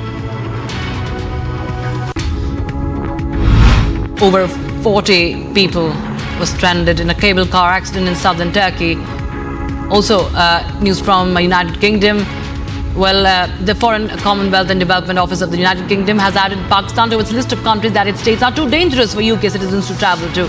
The latest alert has banned a total number of 24 destinations and covers a range of concerns that pose a threat to visitors' safety, including crime, war and terrorism. Vice President of the United States Kamala Harris spoke out against an Arizona Supreme Court ruling allowing prosecutors to enforce a near-total abortion ban. She blamed Trump for eroding abortion rights and warned that a second Trump term would be worse. She also called prohibitions enacted at the state level Trump abortion bans. Argentine Minister of Security Patricia Bullrich dismissed alleged intimidation threats in a message left hanging from a bridge in Rosario. Message written on a piece of cloth alluded to drug gangs' rejection of a policy that the government of Milei has implemented, in which convicts are imprisoned without regard to their criminal association. Ecuadorian judge ruled detentions of former vice president as arbitrary and illegal, but he will remain in prison to serve the remainder of a sentence over a corruption case. Judge Monica Heredia says that George Glass's detention was formally illegal and arbitrary. Cardinal Timothy Dolan led a mass at Notre Dame of Jerusalem Center during his visit to Israel and the occupied West Bank. The visit comes amid 6 months of fighting in Gaza, causing a humanitarian crisis with over 1 million people on the brink of starvation. Now, Diljit Dosanjh, who has been very vocal about his admiration for actor Kareena Kapoor Khan, has expressed his desire to work with her again in the sequel to Kareena and Shahid Kapoor's Tara Jab We Met. After receiving rave reviews from critics as well as the audience, Manoj Bajpayee's Joram is finally streaming on the OTT platform Prime Video. The thriller film tells the story of a haunted, displaced man who is on the run to protect his daughter. Vidhu Vinod Chopra has announced Zero Se Restart, a behind-the-scenes making video of his film 12th Fail, which was released last year. The video will release on the 19th of July and tells the story of how the film took shape right from the first day and will feature some of the BTS footage. Actor Yash will jointly produce the upcoming movie Ramayana with Namit Malhotra. Rumors suggest that the KGF actor and producer might also play the role of Ravan in the highly anticipated film. The film features Ranbir Kapoor as Ram and Sai Pallavi as Sita. Sunny Deol will assume the role of Hanuman. Eleanor Coppola, who documented the making of some of her husband Francis Ford Coppola's iconic films, including the infamously tortured production of Apocalypse Now, has died at the age of 87. Sofia became one of the most acclaimed filmmakers of her generation as the writer-director of films including Lost in Translation and the 2023 release Priscilla.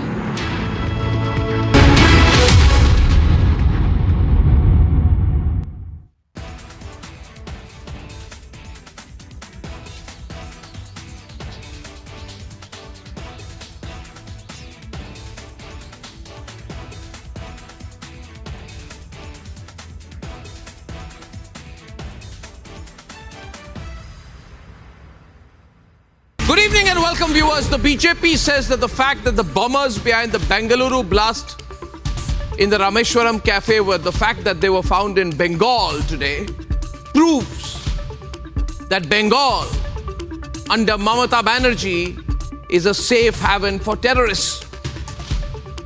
Big charge to make, and that might not be entirely correct.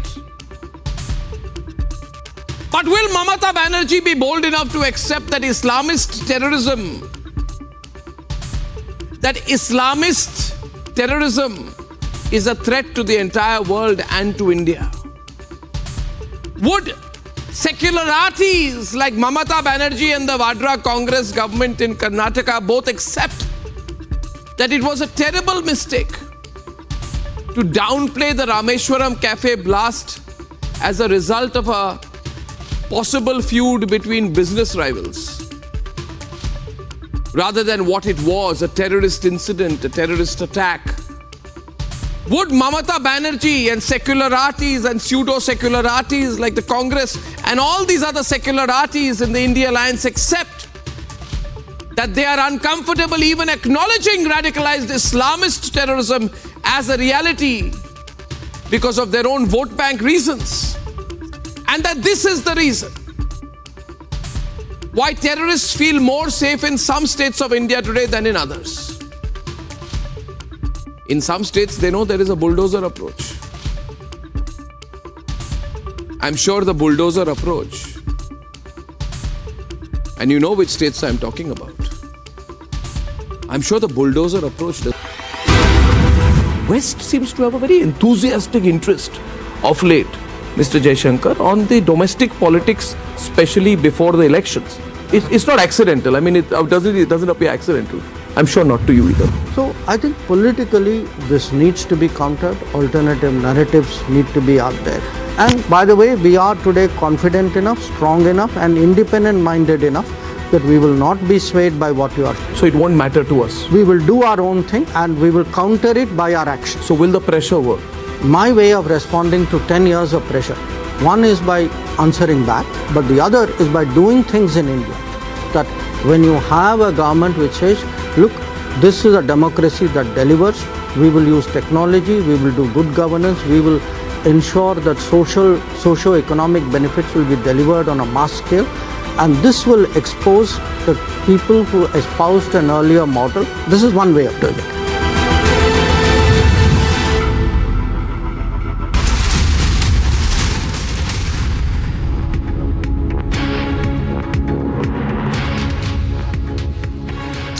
The Indian Army observed Siachen Day with solemnity and reverence to remember and honor the heroes of Siachen for their courage and fortitude in the world's highest battlefield. Take a look at how our soldiers mark this day.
QS and THE, the world's foremost university rankings organizations, have ranked Amity amongst the top 3% universities globally, making it among the very few Indian universities to be included in both rankings.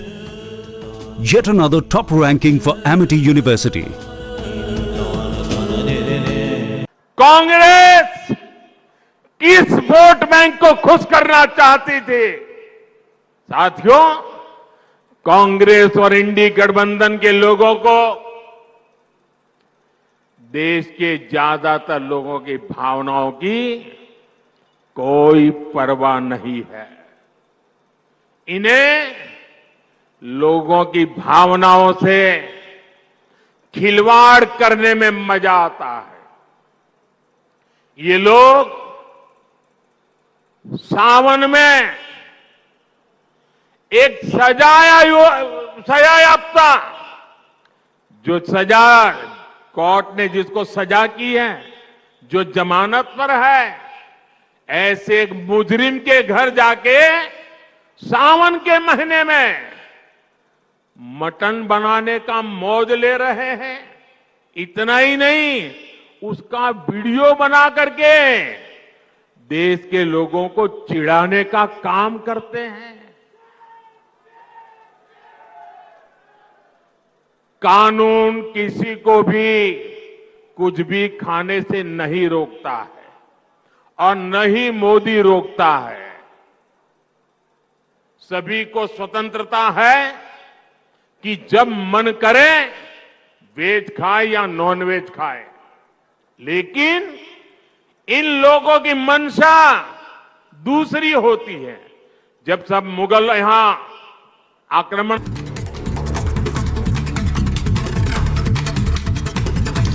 In some more news, CCTV footage from Dream Guest House in Kolkata has shown two prime suspects in the Rameshwaram cafe blast case using fake identities. Now they are being held in police custody for 10 days.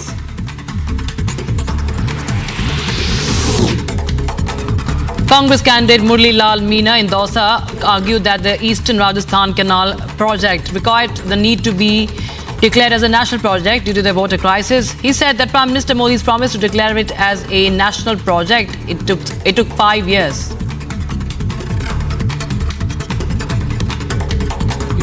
Project जो eastern canal project के नाम से पूरे राजस्थान में है, जो बहुत बड़ी समस्या थी, इसमें हमारी डिमांड थी इसे राष्ट्रीय परियोजना घोषित होने की। और मोदी जी जब 2019 के चुनाव में राजस्थान प्रचार करने के लिए आए तो उन्होंने अनाउंस किया था कि हम इसको राष्ट्रीय परियोजना घोषित करेंगे। 5 साल तक मोदी जी ने राष्ट्रीय परियोजना घोषित नहीं करी। BJP candidate Mahadev Lata criticized AIMIM chief Asauddin Owaisi for manipulating law and central party actions in Hyderabad, saying that people are unaware of technical terminologies and their depth, causing confusion.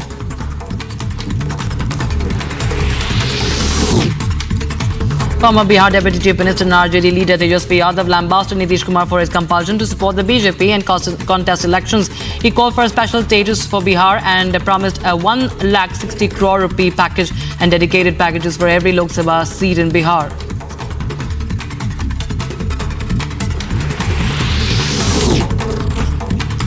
AIMIM chief Asauddin Owaisi took a jibe at Narendra Modi's government for allowing 6,000 Indian workers to work in Israel, saying that he should bring them back to India immediately, as the Ministry of External Affairs has issued travel advisory for Iran and Israel. 6,000 Indian workers already Israel जा चुके हैं और आप advisory देते हैं कि भाई अपना ख्याल रखिए। आप 6,000 भारत के नागरिकों को मौत के मुंह में भेजकर आप एडवाइजरी दे रहे हैं। ये किस तरह की इंसानियत है नरेंद्र मोदी सरकार की? आप फौरन नरेंद्र मोदी उन 6,000 भारत के सिटीजन्स को वापस बुलाइए। As we get, a massive fire has broken out in the slums of Jessore Road in Kolkata. Blaze has partially charred the slum area. Residents of the slum were seen outside capturing the blaze. No casualties reported so far.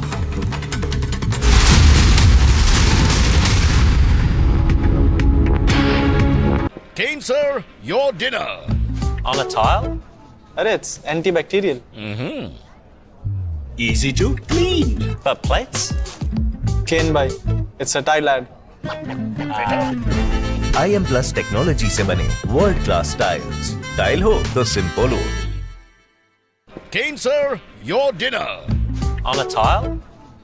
Arey, it's antibacterial.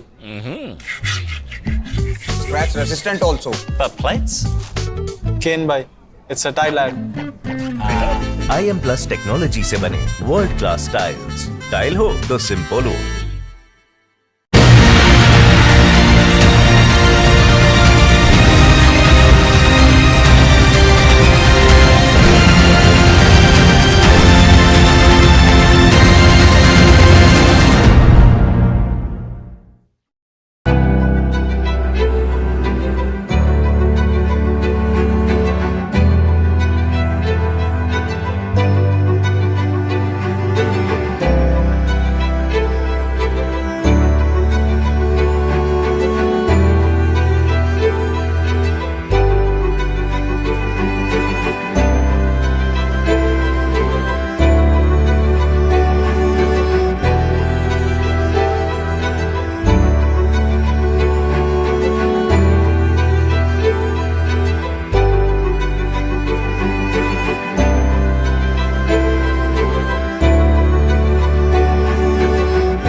दो दिन पहले सुनने को आया कि हमें मोदी जी से मिलने का मौका मिल रहा है।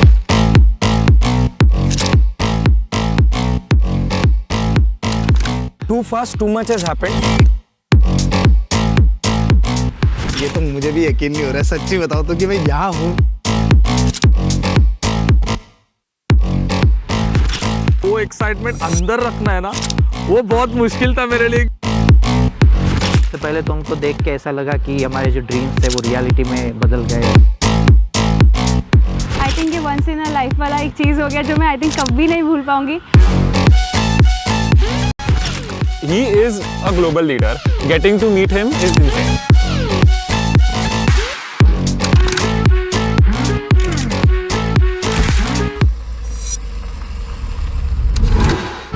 But that moment जब बस वो आ रहे हैं,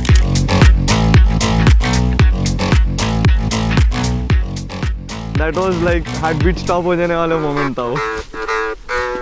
स्वागत है आप सबका।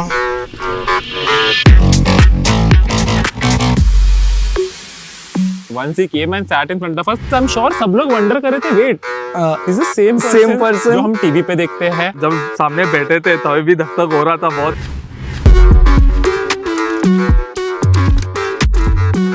आप लोग एक दूसरे को कभी मिलते हैं या पहली बार मिले? नहीं, मिलते हैं हम लोग। मिलते रहते हैं। मतलब आप लोगों का पुराना कारोबार है।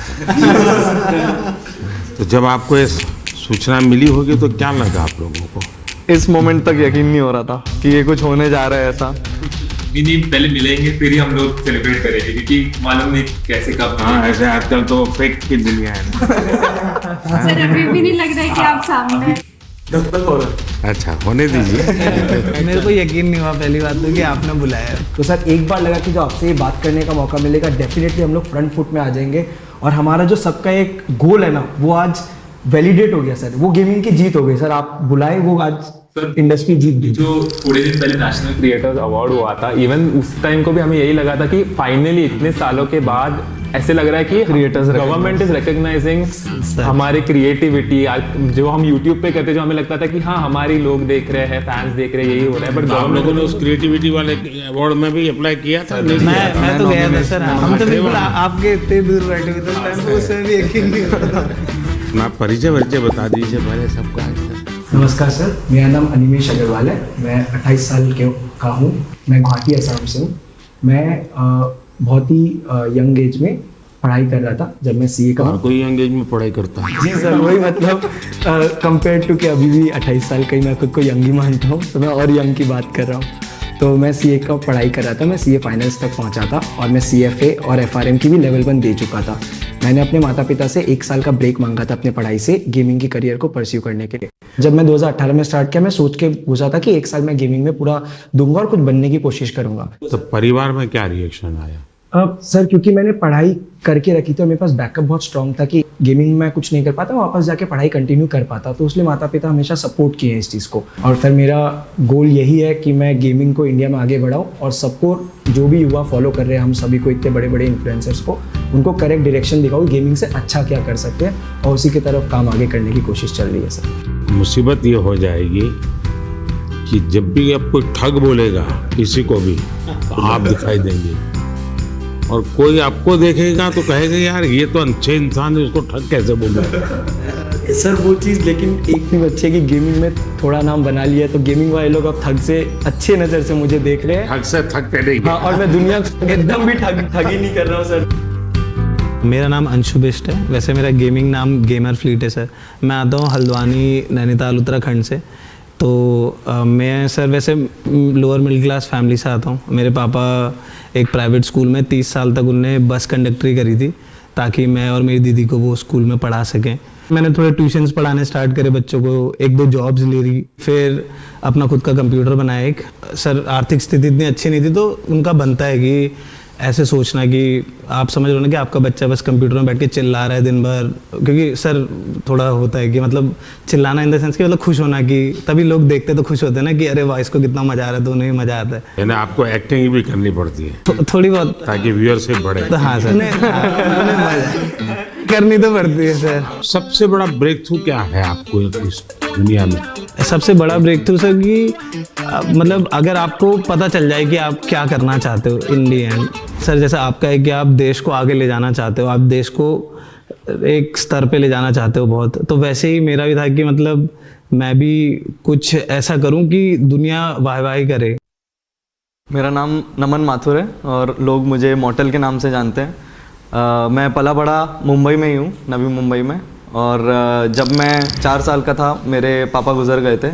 मम्मी ने मुझे और मेरे बड़े भाई को रेस किया, उन्होंने टिफ़िन सर्विस किया, सब कुछ किया। और 2015 में मोबाइल आ गया था हाथ में, तब तो शुरू किया था खेलना। पहले तो स्कूल कॉलेज में दोस्तों से बातें करते करते पता चला होगा। मैं गेमिंग मेरे को खुद से वो यूट्यूब देख के आया था, मैंने उल्टा दोस्तों में फैला दिया था कि खेलो मेरे साथ। मैं बीमार हूँ तुम भी हो जाए फैलाया वाला। बस 2015 से लेके 18 तक, जब तक मेरा बीकॉम पूरा कंप्लीट हुआ, उतने में मैंने ये फिगर आउट किया कि ये जितने भी फॉरेन यूट्यूबर हैं हम जिन्हें देख रहे हैं, इनके कमेंट सेक्शन में सारे इंडियन हैं। यानी ये सब जो दुनिया भर के अच्छे अच्छे खिलाड़ी हैं उनमें भी इंडियन, सारे कमेंट करने वाले इंडियंस हैं। मेजॉरिटी मेरे को जो दिखते थे इंडियंस ही दिखते थे। और मैंने सोचा कि क्यों ना मैं एक ऐसा कोई वीडियो बनाऊं उनसे इंस्पिरेशन लेके और अपलोड करूं। और मैंने वो वीडियो 2018 में अपलोड किया और वो इंस्टेंटली वही वीडियो जो उस सोच से बना था वायरल हो गया। उसके बाद मैंने स्पोर्ट्स में रिप्रेजेंट किया इंडिया को, अनिमेश से मिला 2018 में। हम लोगों ने कंपनी भी शुरू की अपनी SATUL। इमॉर्टल नाम कैसे रख लिया? भारत में तो लोग इमॉर्टल की बात करते हैं, लोग सब जगह मैं देख रहा हूँ इमॉर्टल नाम रख रहे हैं, तो मैंने बस अच्छा कुछ नया कर इमॉर्टल कर दिया उसको। मेरा नाम पायल धारे है, सब लोग पायल गेमिंग के नाम से जानते हैं। मैंने इन सब के बाद स्टार्ट किया है एंड मैंने सोचा नहीं था कि मैं इंडिया की लीडिंग फीमेल क्रिएटर बनूंगी।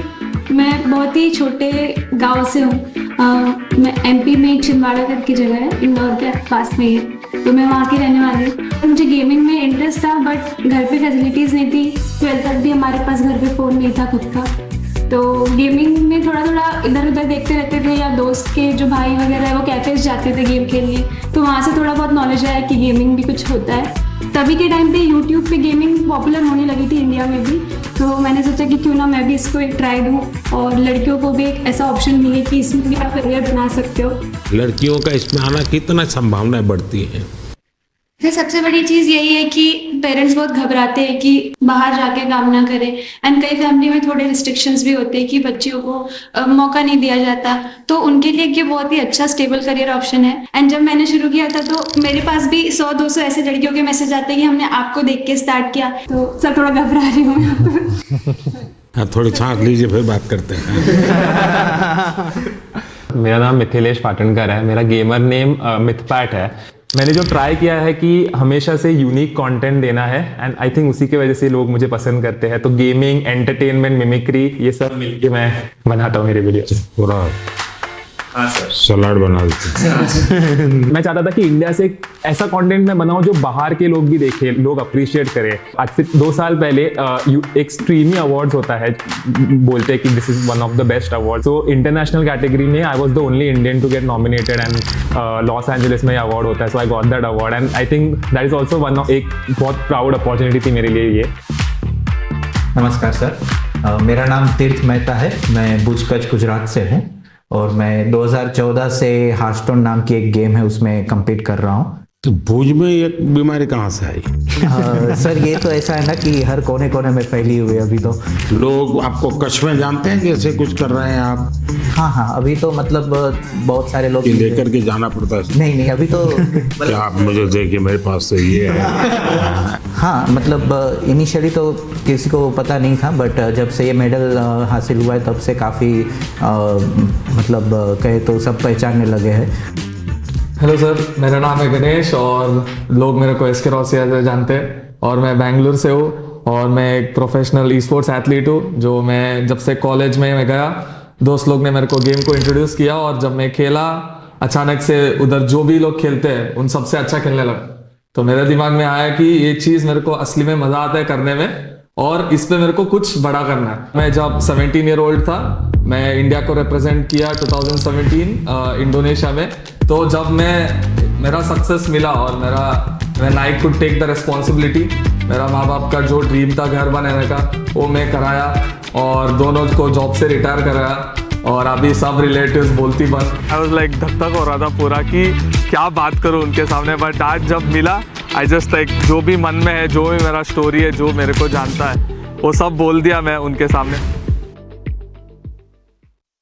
एक साथ आप लोग कितने घंटे खेलते हैं continue? I think e sports athlete जो होते हैं वो दिन के 6 से 7 घंटे प्रैक्टिस के देंगे, क्योंकि वो उनकी पूरी रूटीन होती है। वो दिन में उठने का समय, गेम का समय, डाइट, सब कुछ होता है। कंटेंट क्रिएटर्स का सर अगर मैं बताऊँ तो आई थिंक सब लोग ऐसे होते हैं कि दिन में 12 घंटे सिर्फ सोच ही रहे हैं और फिर हो सकता है वीडियो बनाने में वो 2 घंटे ही बन गए या फिर वो 10 दिन तक नहीं बने।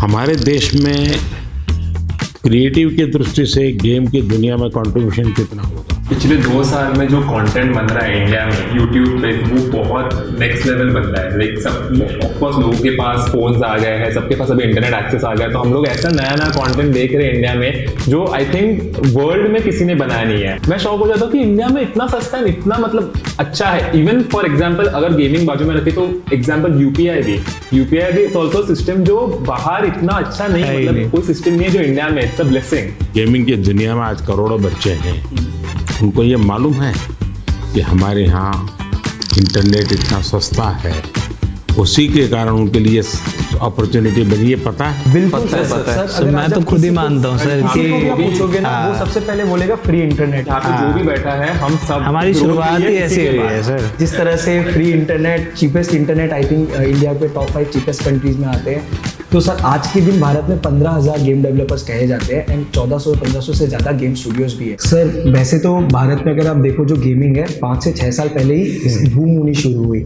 2019 में आई थिंक मैं बोलता हूँ कि गेमिंग काफ़ी स्पीड पकड़ी, रफ्तार पकड़ा और 2000 सब कुछ मेरे आने के बाद जी।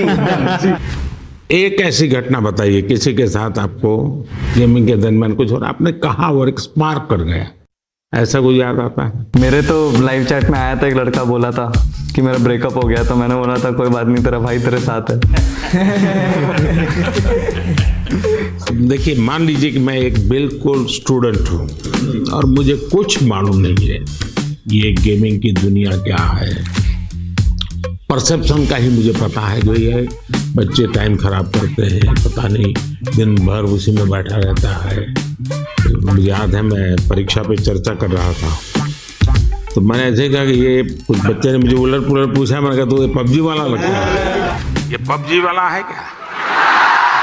वो तो मोमेंट था सर। जब आपने ये पबजी वाला है बोला था तो मैं उस समय पबजी में ही रिप्रेजेंट कर रहा था इंडिया को, और मेरे रिलेटिव्स तब मेरे को ऐसे मम्मी को कॉल करके बोल रहे थे कि ये नमन को बोला था क्या तब मैं इतने उस रिप्रेजेंट कर रहा था तो वो सबको पता था, तो कहीं आपने मुझे तो नहीं बोला, ये डाउट आ गया सबको। ये एक ऐसा क्षेत्र है जो अननोन है। ऐसी स्थिति में क्या आप लोगों को क्या अनुभव आता है जब बच्चों से बात करते हो, उनके परिवार से बात करते हो? कोई तो माँ बाप ये थे कि तुम बंद करो, मेरे बच्चे को बिगाड़ रहे हो। ये तो सर अगर पेरेंट्स मिलते हैं हमें, पेरेंट्स यही बोलते हैं कि हमारे बच्चों को बोलो कि पढ़ाई करे, सिर्फ आपके वीडियोस देखते रहते हैं। तो मैं अच्छा फिर वो काम भी आप ही को कहते हैं। बहुत बार न्यूज में देखा है कि पेरेंट्स का क्रेडिट कार्ड यूज करके बच्चों ने गेम्स में इन गेम पैसे होते हैं वो लिए, एंड वो चीज बहुत बड़ी न्यूज हो जाती है। उससे क्या होता है कि फिर हमें भी अफेक्ट हो जाता है उससे। राइट नाउ मेरा एक ही गोल है कि अगर किसी बच्चे को भी ई स्पोर्ट्स एथलीट बनना है या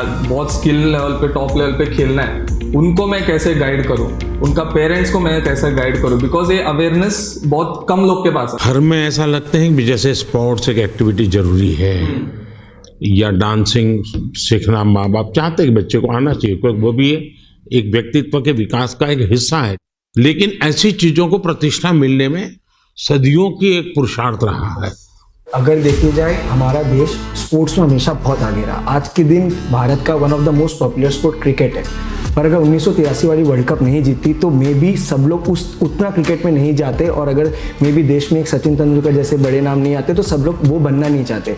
सर गेमिंग 5-6 साल पहले ही शुरू हुआ और आज काफ़ी लोग हैं इंडस्ट्री में, कम्युनिटी में हमारे जैसे गेमर जिन्होंने भारत को रिप्रेजेंट करके नाम कमाया। तो सर आई थिंक आज कोई गेमिंग के लिए अगर ये पूछे कि ये क्यों करना है तो मैं उनको यही जवाब देता हूँ कि इसको आप साइड हसल रखिए। जो लोग सोचते हैं अनऑर्थोडॉक्स है, बेकार चीज़ है, टाइम वेस्ट कर रहे हैं लोग अपना, उसको करके आप प्राइम मिनिस्टर, अभी हम लोग प्राइम मिनिस्टर सर के रेजिडेंस में, तो वहाँ तक जाके उनसे बैठ के एक राउंड टेबल में बैठ के उनसे बातें कर सकते हो, तो वो बहुत अनरियल था। और फॉर श्योर लोग अब गेमिंग को एक अलग नज़रिए से देखेंगे कि हाँ ये भी कुछ है और इसमें भी कुछ करा जा सकता है। एज अ गेमर मैं कहूँगा कि ये मेन इम्पोर्टेंट चीज़ जो पीएम सर ने मेंशन की कि डाउन द लाइन ग्रो करना है एक इंडस्ट्री को, तो उसमें एक पेरेंट्स का इन्वॉल्वमेंट बहुत ज़रूरी है। उनका वही पेरेंटल एडवाइस, पेरेंट्स की सपोर्ट करना वो एक बहुत इम्पोर्टेंट फैक्टर है।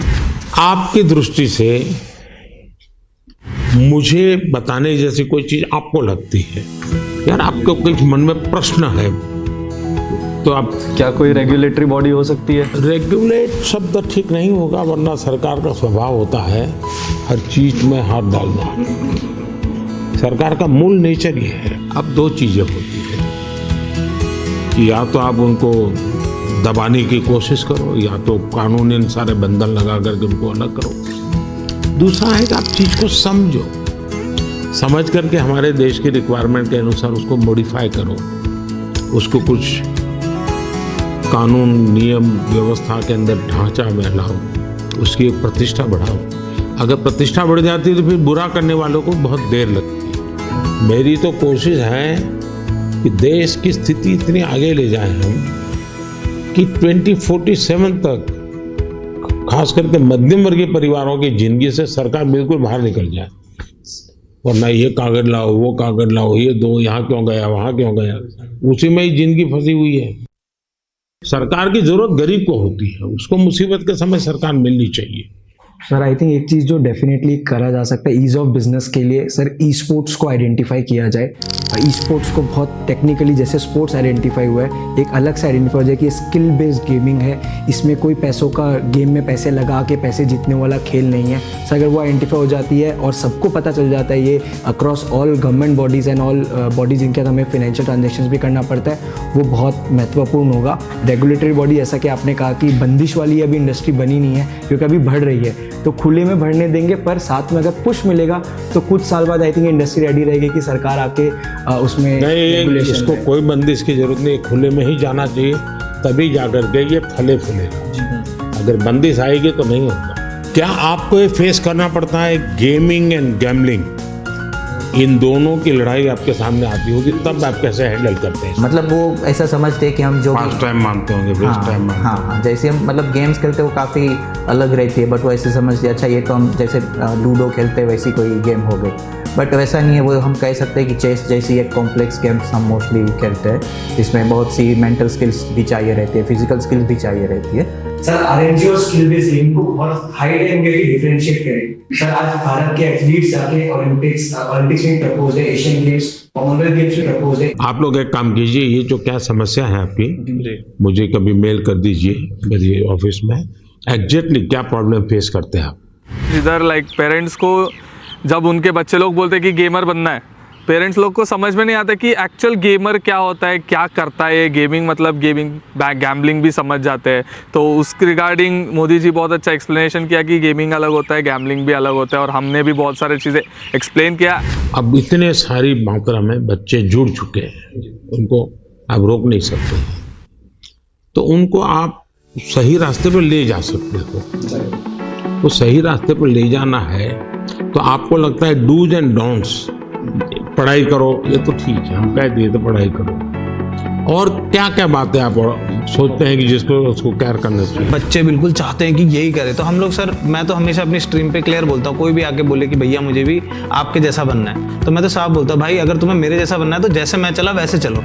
मैंने कॉलेज किया, कॉलेज के साथ किया, मैंने जॉब करी, मैंने जॉब के साथ किया। जब तक नहीं चला, मैंने ऐसा नहीं करा कि सब दुनियादारी छोड़ के मैं बस लगे रहा कि नहीं यही काम करेगा, यही काम करेगा। आज के टाइम पे गेमिंग और स्पोर्ट्स मतलब उसमें दो कैटेगरी आती है। जैसे ई स्पोर्ट्स में आप कम्पीट करते हो, और कंटेंट क्रिएशन में ऐसा है कि हम गेम के अराउंड वीडियोस बना रहे हैं, उसमें 4 दोस्त मिलके कुछ फन कर रहे हैं, तो वो लोग देखना पसंद करते हैं लाइव स्ट्रीम में। जो मैं समझ रहा हूँ आपकी बातों से 3 स्टेज है। एक तो है जो गेम खेलने के लिए आने वाला खिलाड़ी है, दूसरे वो लोग हैं जरा क्रिएटिव माइंड के हैं, तो उस गेम, उसका लाइव स्क्रीनिंग ये वगैरह करके के बाद में छोटा सा वीडियो बनाना, इसमें थोड़ा रंग भर देना, वो। और तीसरा जो महत्वपूर्ण है कि गेम इटसेल्फ बनाना, कैसी हमारी जो गेम्स हैं जो बनी है अब तक जो आई है उसकी क्या। तो अभी आई थिंक 2020 में आपने स्टेटमेंट दिया था कि मेक इन इंडिया, की इंडिया के अराउंड गेम्स बनाने प्रमोट कर रहे हैं आप। तो उसके बाद आई थिंक काफ़ी इम्प्रूवमेंट आया है उसमें, और जो वो पूरी इंडस्ट्री है उसमें भी काफ़ी स्कोप बढ़ा है। हिंदुस्तान की कौन सी थीम है जो लोगों को आकर्षित कर रही है, या आप लोगों को लगता है कि ये क्लिक कर सकती है? क्योंकि जो वेस्टर्न वर्ल्ड की आती है उसमें तो मारो, काटो, दौड़ो, भागो, यही आता है। जैसे हमारे पंचतंत्र है, क्या कभी किसी ने उसमें माइंड अप्लाई किया? अभी डेवलपमेंट में जो बोर्ड गेम्स हमारे पुराने खेले जाते थे, जैसे अष्टो चौकड़ी करके एक गुजराती में हम छोटे थे तब से वो गेम खेल रहे, तो अभी उसके जो है वो डिजिटल वर्जन अभी रिलीज हो। बाकी यही है कि हमारी जो मिथोलॉजी है जो उसके अराउंड काफ़ी गेम्स डेवलप हो रहे हैं। दुनिया आज एक बहुत बड़ी चर्चा करती है ग्लोबल वार्मिंग की, क्लाइमेट के इश्यूज हैं। दुनिया में अलग अलग तरीके अपनाए हैं। मैंने दुनिया के सामने अलग विषय रखा है। मैंने कहा है मिशन लाइफ, और लाइफ शब्द से मेरा मतलब है लाइफस्टाइल फॉर एनवायरमेंट। अगर मान लीजिए मैं एक ऐसी गेम बनाऊं जो क्लाइमेट की चैलेंज को कैसे हम मीट करेंगे, कौन से रास्ते होंगे, किस किस रास्ते से जाएंगे, किस रास्ते से ज़्यादा सफलता मिलेगी, सरलता मिलेगी। जैसे हम लोग स्वच्छता के विषय को लेकर के ही गेम बने और हर बच्चा खेले। भारत के जो वैल्यूज़ हैं वो नई पीढ़ी उसको जीना सीखे, उसका महत्व समझे और उसको बैकग्राउंड इन्फॉर्मेशन मिले। जैसे हम सभी को गेमिंग इन्फ्लुएंसर्स कहा जाता है, वैसे आप इंडिया के सबसे बड़े इन्फ्लुएंसर हैं जिसकी बात सब सुन के मानते भी है। जब आपकी ये बात बाहर आएगी तो मुझे लगता है 100% लोग इस वे में सोचेंगे।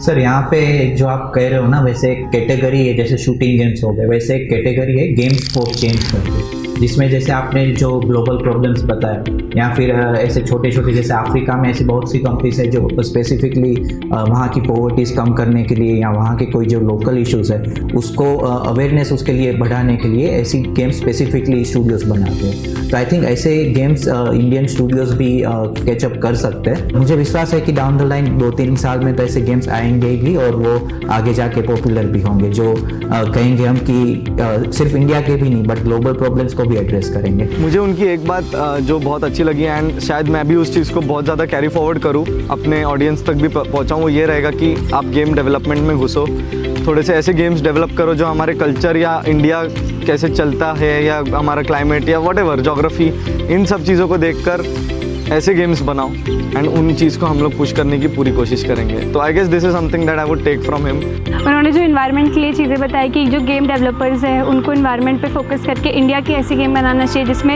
इन्वायरमेंट और हमारे जो क्लीननेस है उसकी तरफ ध्यान देने के लिए, आई थिंक वो मुझे बहुत ही अच्छा लगा। क्या ओपन सोर्स गेम का होता है कि गेम है उसमें 2 चैप्टर किसी और ने जोड़ दिए, 2 स्टेप्स किसी और ने जोड़ दिए, क्योंकि आप जो कहते हैं ना जिसकी उम्र कम होती है, हाँ, उसको जो मॉर्टल है उसको इमॉर्टल बनाना है तो फिर हमें ओपन सोर्स करे और उसमें नई नई चीजों को जोड़ने के लिए उसको ओपन करे। तो हो सकता है कि मान लीजिए हमने हनुमान के कैरेक्टर के ऊपर कोई बनाया जी, तो लोगों को अभी ओपन सोर्स है, आप हनुमान के नई नई चीजें लेके आइए, तो हो सकता है वो। हाँ सर, बहुत सारे देखिए ये हमारी टीवी सीरियल जैसा काम है, हमारे टीवी सीरियल को एंड ही नहीं है। हाँ। उसका नई नई पोस्ट जोड़ते जाते हैं। सर हम लोग ने वैसे थोड़ा कुछ आपके लिए सोच के रखा था कि आपसे हम लोग इतना कुछ सीखा है, आपको हम लोग गेमिंग का थोड़ा डिक्शनरी आपको सिखाना चाह रहे थे। तो सर एक गेम है जो अमित पैट आप समझा दो हम लोग क्या करेंगे सर के। बेसिकली सर हम गेमिंग में कैसे होता है कि हम लोग मैच के अंदर बिजी रहते हैं तो हम लोग ज्यादा बातचीत नहीं कर सकते एक दूसरे के साथ, तो हम लोग ना टर्म यूज करते हैं जिससे क्या होता है कि एक दूसरे के साथ हम लोग कम्युनिकेट कर सके इजीली। हर एक की अपनी टर्मिनोलॉजी बोलते हैं। अब देखिए सरकार में जाइए तो सरकारी जो अधिकारी होंगे वो शॉर्ट फॉर्म में ही बोलेंगे, भी बोलते हैं भारतीय जनता पार्टी वैसे ही शॉर्ट फॉर्म हो जाता है। सर पर आपको 1-2 वर्ड्स तो हम लोग बता के जाएंगे। हाँ। आप हमें फिर बताइएगा कि आप कौन से सेंटेंस में उसको यूज करेंगे। ऐसा है, मेरा एक शब्द है P2G2, तो मेरा वो P2G2 शब्द ये है pro people good governance, P2G2। अच्छा एक और है नूब का मतलब होता है कोई ऐसा जिसको कुछ बहुत मेहनत करने के बाद। देखिए मैं चुनाव सभा में अगर बोलूंगा, अरे नहीं आप लोग सोचोगे मैं किसके लिए बोल रहा हूँ।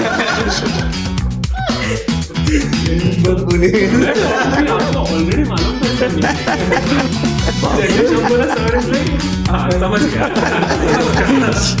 अगर मैं बोल दूंगा आप तो लोग उसके लिए बोला है। ग्राइंड करके एक वर्ड होता है, तो ये तो खैर आप गेम में भी इस्तेमाल कर सकते हो, आप कहीं भी इस्तेमाल कर सकते हो। ग्राइंड मतलब सर मेहनत करना हो गया बेसिकली। जैसे अगर मैं माइनक्राफ्ट खेलता हूँ तो मुझे उसमें एक एक चीज सीखने के लिए ग्राइंड करना पड़ता। तपना सर, तपना, हिंदी में आसान भाषा में तपना। और दूसरा है सर GT है, गो टू है। मतलब हम जनरली कोई भी गेमिंग सेशन एंड करते हैं तो दोस्तों को कहते हैं कि अभी मैं क्लोज कर रहा हूँ, जाना है, तो हम टाइप करते हैं GT। चलो निकलिए। मतलब अवेयर फ्रॉम कीबोर्ड, यानी कि आप गेम खेल रहे हो, 4 लोग एक टीम में एक साथ खेल रहे हैं, अचानक से मम्मी ने बुला दिया कि खाना रेडी हो गया, तो वो फोन इधर ऐसे छोड़ के जाएंगे तो वो मतलब गेम में हार जाएंगे। तो टीम मेंबर्स आके हमें, अगर हम चाहते कि टीम मेंबर्स को समझे कि सुनो मैं जा रहा हूँ लेकिन मेरी जगह तुम लोग लो, तो हम लोग AFK लिखते हैं, अवे फ्रॉम कीबोर्ड। मतलब मैं नहीं हूँ पर तुम लोग संभाल लो, यानी एक दूसरे को कह करके जाते हैं, इतनी डिसिप्लिन फॉलो करते हैं। और सर सबसे बड़ी चीज आपको कूलेस्ट PM कहा जाता है हमारी साइड में। अगर कि सबसे कूल अगर कोई है तो वो हमारे PM है। एंड आप जैसे मतलब हमारे और आपकी उम्र में काफी डिफरेंस है, लेकिन फिर भी एक नहीं आपने किसने बताई आप वेट करो, ये मीडिया में सब आता है, वो सच मत मानो। हाँ मतलब सर आप भी जेंजी है हमारे। हाँ, मैं कलर करके बाल वाइट रखता हूँ ताकि जहाँ लोगों को लगे कि मैं बैठा हूँ। आपने एक, मुझे याद है, मुझे यूट्यूब फैन फेस्ट में आपने जब सर सिंपल चीज वही लाइक शेयर सब्सक्राइब, सब लोग पागल हो गए। आप लोग को कूलेस्ट PM को गेमर टैग देना चाहिए। हम लोग सब गेमर्स के नाम है, सर का कोई नाम नहीं है। नाम इंडिया ने मुझे बहुत पहले से नाम दे के रखा है, नमो। तो वो हमें क्या कहते हैं, नमो OP। Sir OP is over। Over powered, और आपको सबसे ज्यादा ही ओवर पावर। सबसे ज्यादा पावर। सर अभी कुछ आपके साथ गेम्स चलिए बहुत एक्साइटेड है आपको गेमिंग सिखाने के लिए। आपको ये पहनाता हूँ। करके हाँ लूज फुल लूज। मुझे हाथ मूव करना है। हाँ आगे पीछे मत। जोर से मारिए, जोर से मारिए, हाँ मारिए। मतलब फर्स्ट गो में जिस हिसाब से उन्होंने किया, we were mind blown. India के सब गेमर आज खुश हो गए हैं। वाओ, कैसा था आपका अनुभव ये खेल के? अच्छा ही है, लेकिन सब आप इतनी जल्दी अडैप्ट भी कर लिया, एक्सपेक्ट नहीं किया था मैंने आप लोगों से ट्रेनिंग लिया। ये देखिए राइट नीचे आना है ना। किसी को नहीं मिल सकता, उतना मुश्किल है मिलना। जो मौका हमको मिला तो this will be the best moment of my life where we played games. आप अंदर चले जाइए यहाँ से। देखिए अब यहाँ पे आ गए आप, स्पीड भी बढ़ चुकी है अब। मैं बहुत खुश हूँ क्योंकि ये एक इंडियन गेम है, फर्स्ट टाइम मतलब सर खेल रहे हैं।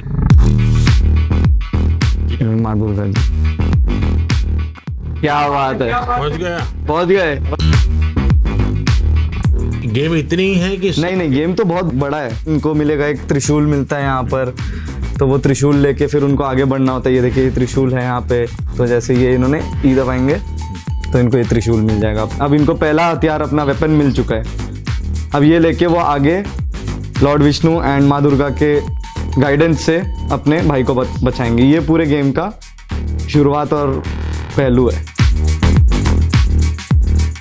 एक बात तो है, हम लोग इतने टाइम से इंस्पायर कर रहे हैं लोगों को गेमिंग करने के लिए। आज आपने हमारे जितना इंस्पायर एक दिन में कर दिया। यानी आप लोगों का कितना समय जाता होगा इसमें देखता हूँ। सर आपको कैसा लगा आज गेमर्स से बात करके? मैं अभी नया हूँ इस दुनिया में, तो मैं बहुत सोचूंगा इस पर, युवा पीढ़ी का भला भी हो जी सर, और इसका एक पॉजिटिव क्रिएटिव उपयोग कैसे हो। मुझे ऐसे मैं चाहता हूँ हमारे लोग इसमें आगे जाए और हम दुनिया में चीजों को लेके जाए। सो सर अभी हम लोग स्टम्बल गाइस करके गेम खेल रहे हैं। तो कोड है, रूम कोड है सबका 982981। Okay, join everyone, join. ऐसे इस गेम में कैरेक्टर्स होते हैं जिनको आगे आगे जाना होता है, रेस होती है, ऑब्स्टैकल्स होते हैं। आपके कैरेक्टर का नाम नमो है। ये जॉयस्टिक है। हाँ ये सर आपका कैरेक्टर है और ये जंप बटन है। मैं पूरा दिमाग खपाऊंगा जरा। अगर आप इसको ऐसे फिंगर रख के मुंह ऊपर की तरफ करोगे तो आगे की तरफ मैं आगे जाता हूँ। सही हुए सर आप। तो इसको आप यहाँ पे सर हाथ रखिए और इसको टच स्क्रीन के जैसे ऊपर की तरफ कीजिए। चलिए सर, चलिए। इधर जंप करना है। जैसे ही नीचे जाएगा राइट वाला बटन दबाना है आपको। चलो कोई बात नहीं, बहुत बढ़िया, बट बहुत मजा आया, बहुत मजा आया। गाइस सर से सक्सेसफुली हमने मोबाइल गेम खिलवा स्पीक इन इंडिया। भगवान करे मुझे इसकी आदत ना लगे। सबके साथ ये तो बनता है। हम लोग कुछ चीजें लाए थे आपसे साइन कराने के लिए जो हमारे गेमिंग से जुड़े। आप 2 मिनट विराजमान हो जाते तो टेबल पे। For sure, NaMo OP. आप लोग एक काम शुरू कीजिए, हर एक को कहिए कि खुद की सिग्नेचर अपनी मातृभाषा में करें। लोग अब गेमिंग को एक अलग नजरिए से देखें कि हाँ ये भी कुछ है और इसमें भी कुछ करा जा सकता है। ये पहना दीजिएगा। अच्छा इसको पहनोगे? शाबाश, thank you sir, thank you.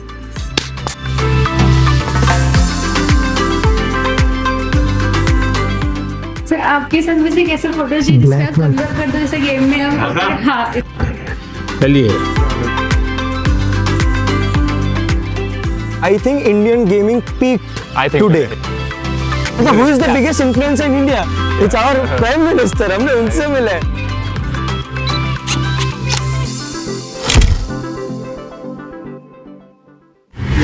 Good one.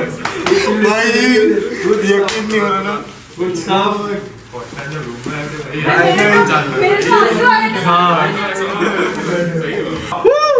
मजा आ गया। हम लोग अभी इसलिए खुश है बिकॉज़ मम्मी पापा तुम्हारा बेटा मोदी जी के साथ मिल गया है।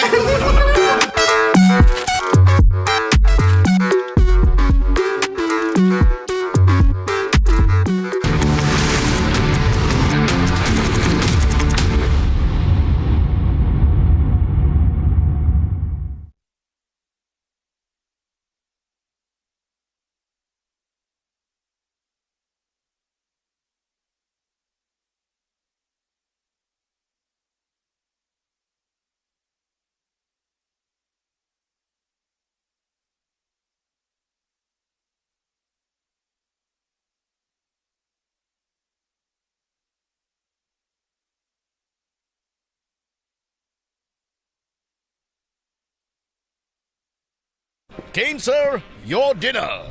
On a tile? It's antibacterial. Scratch resistant also. But plates? Kane bhai, it's a tile ad. IM Plus technology से बने वर्ल्ड क्लास टाइल्स टाइल हो तो सिंपल हो QS&THE, the world's foremost university rankings organizations have ranked Amity amongst the top 3% universities globally, making it among the very few Indian universities to be included in both rankings. Yet another top ranking for Amity University. Kane, sir, your dinner. On a tile? It's antibacterial. Easy to clean. But plates? Kane bhai, it's a tile ad. IM Plus technology से बने world class tiles tile हो तो simple हो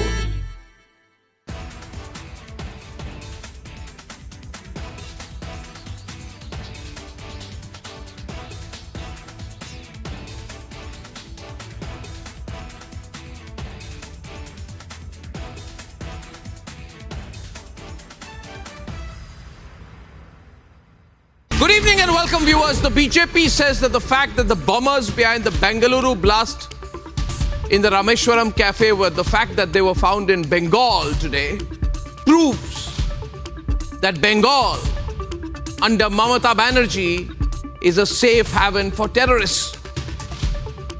Big charge to make, and that might not be entirely correct.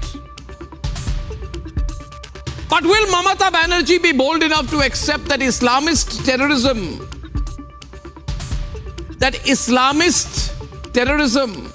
is a threat to the entire world and to India? Would secularities like Mamata Banerjee and the Vadra Congress government in Karnataka both accept that it was a terrible mistake to downplay the Rameshwaram cafe blast?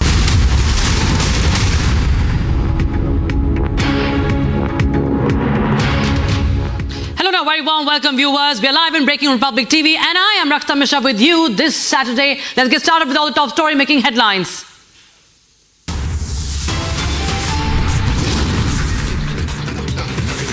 BJP to release poll manifesto in presence of Prime Minister Narendra Modi at 8:30 a.m. tomorrow.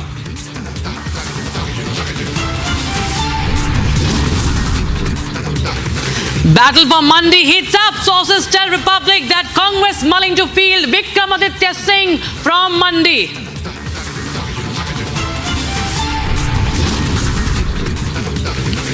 RJD releases manifesto for polls calling it Parivartan Patra with a list of 24 promises for elections 2024.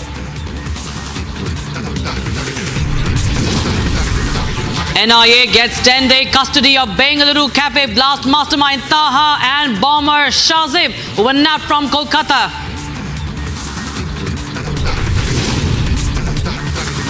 Karnataka Chief Minister Siddaramaiah calls Prime Minister Modi enemy of democracy, accuses him of upholding ideologies of Hitler.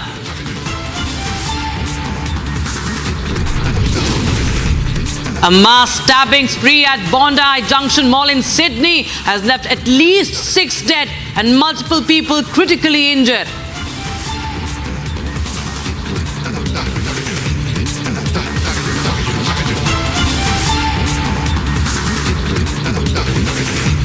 We begin with news from Australia. At the Bondi Junction shopping centre in Sydney, multiple individuals have been stabbed while police fatally shot the attacker. Incident has sparked concerns and investigations into the circumstances surrounding this violent act, this horrific act. Now, Australian federal authorities have confirmed that there have been at least 5 victims who have been killed in this knife attack at the Bondi Junction. Take a look at this report to know more.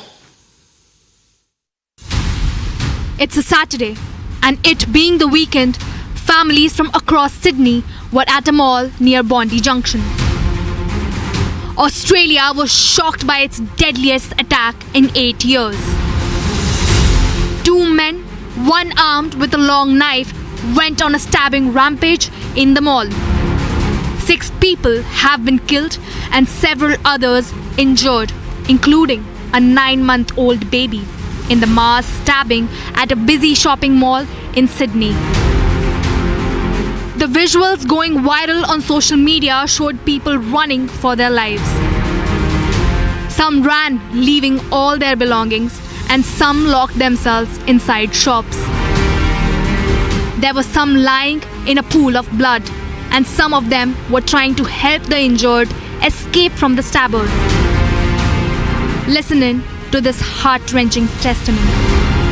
I was hiding in the back room and I was just hearing gunshots. It's just like the worst thing ever. Like, who does that to people? Oh, I'm so sorry. So you saw a guy with a machine? Yes. And then I saw a woman lying on the floor in Chanel, so...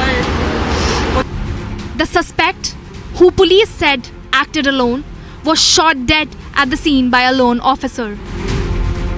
NSW's Assistant Commissioner Anthony Cook said a senior police inspector was nearby when the attack unfolded. She arrived on the scene first and was alone when she engaged with the attacker. She shot the offender when he raised a knife at her.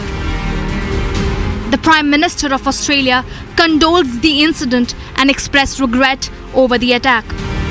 I've been personally engaged in this since I became Prime Minister, consistent with the statements that I made as opposition leader. I believe this must be brought to a conclusion and that Mr Assange has already paid a significant price and enough is enough. There's nothing to be gained by Mr Assange continued. The area has been cordoned off and people are advised to stay out of the crime scene. Got to Bondi Junction. He left the centre very shortly after and returned about 3:20. As he moved through the centre, he engaged with about 9 people. It is clear that during that engagement he caused harm to those people, we believe, by stabbing them with a weapon he was carrying. The cops have confirmed that there were 2 suspects. The federal agents are on standby for any joint terrorism operation. A manhunt has been launched to nab the alleged accomplice. Agency report, Republic TV. The identity is yet to be revealed about the attacker. As of now, prima facie, it has been a lone wolf attack. However, it remains to be seen if at all there is a terror angle to it or not. However, now we move on to some other stories. Well, this is on Siachen Day, how the Indian Army observed Siachen Day with full solemnity and reverence to remember and honor the heroes of Siachen for their courage and fortitude in the world's highest battlefield. Take a look at how our soldiers celebrated this day.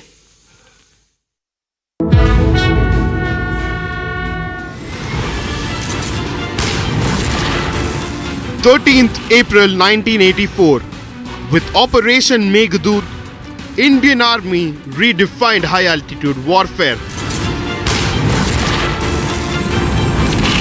Operation Meghdoot involved the first assault on the world's highest battlefield. The result was the Indian troops gaining control of the entire Siachen Glacier. Operation Meghdoot has been a remarkable journey of technological progress and logistical advancements. Over the last 4 decades, significant efforts have been made to enhance infrastructure and habitat on the Siachen Glacier. Mobile and data connectivity strengthened with the introduction of VSAT technology. This technology revolutionized communication on the glacier, providing troops with crucial data and internet connectivity. The soldiers on the Siachen Glacier fight extreme cold just to guard their beloved nation.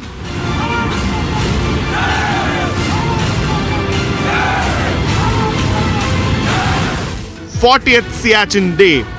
Fire and Fury Corps remember the brave hearts who sacrificed their life in the line of duty. India celebrates 4 decades of valor at the highest battlefield on earth.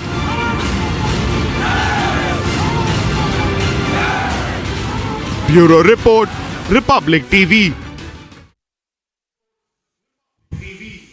So that's how the Indian Army actually celebrated the forces' valor and courage on this day. Now we shift focus to some other stories. Just days after Prime Minister emphasized the significance of stable India-China relations, Beijing announced that significant strides had been made in resolving the border standoff along the line of control. According to senior foreign ministry official, both nations have achieved substantial positive advancements with continuous close communication being maintained. Here's a report. Just days after PM Modi underlined the importance of stable India-China relations, Beijing has also come forward and stated that the two countries have made great positive changes and are working towards resolving the border standoff. 中方注意到了莫迪总理的有关表态，健康稳定的中印关系符合双方的共同利益，也有利于本地区乃至世界的和平与发展。边界问题不是中印关系的全部，应当将其放在中印关系的适当位置，加以妥善管控。 Foreign Ministry spokesperson Mao Ning's comments provided additional context to China's response following Prime Minister Narendra Modi's recent statement. Prime Minister Modi emphasized the importance of ties with Beijing for New Delhi and stressed the urgency of addressing the prolonged situation at the borders. Ning's remarks further elaborated on China's stance in light of the statement. In an interview with Newsweek magazine, Prime Minister Modi expressed optimism by the way of positive and constructive bilateral interactions at both diplomatic and military levels. However, India has maintained that normalcy cannot be restored until the situation at the border remains hostile. The two sides have so far held 21 rounds of core commander level talks to resolve the standoff. Bureau Report, Republic TV. From the Indian Army's Tri-Shakti Corps demonstrating their missile prowess to the Gajraj Corps showcasing their formidable strength and the North and Western Commands flexing their military muscle, our jawans stand tall as the guardians of our borders, ensuring our peace of mind, our safety, our security. Now, in a breathtaking display of courage, valor and unmatched combat expertise, witness these brave soldiers thundering forward, leaving our adversaries envious and in awe. Here's something you cannot miss. Take a look. Battery target duo over. Amidst the majestic Himalayan peaks of Sikkim, the Indian Army's Tri-Shakti Corps recently showcased its prowess in a thrilling display of skill and precision. With a high-altitude anti-tank guided missile drill, at a breathtaking altitude of 17,000 feet. The forces demonstrated unwavering commitment to combat readiness and excellence, with participation from missile firing detachments representing mechanized and infantry units from across the Eastern Command. The exercise was a testament to the Army's preparedness to navigate the challenging mountainous terrain of the region. That's not all. Since the last week, the Indian Armed Forces are thundering with unparalleled display of courage and valor. Recently, the Gajraj Corps of the Indian Army echoed with the spirit of unity as special forces. Army Aviation and CAPFs converged for integrated firing exercises at the Mandala Field firing range. Watch this show of strength. Now, get ready to witness the breathtaking combat free-fall skills of the Western Command Indian Army in a joint exercise with the Indian Air Force.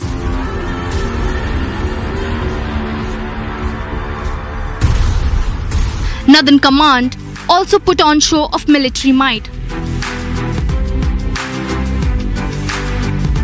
Bureau Report, Republic TV.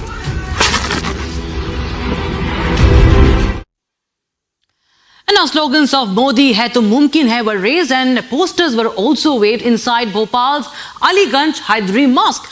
Now remember, Muslim Bohra community was raising these pro-Modi slogans in unison. And remember, Prime Minister has long shared a special connect with the Bohra community even before he became the Prime Minister. Take a look at this report to know more.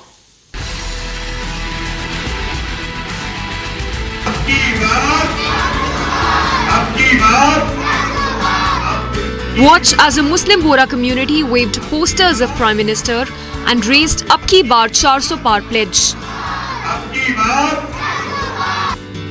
हमारे वज़ीर आज़म नरेंद्र मोदी की बहुत कदर करते हैं क्योंकि सैयदना साहब के साथ में उन्होंने काफ़ी जो है अपना घर जैसा रिश्ता बनाया है और सैयदना साहब भी उनकी बहुत कदर करते हैं।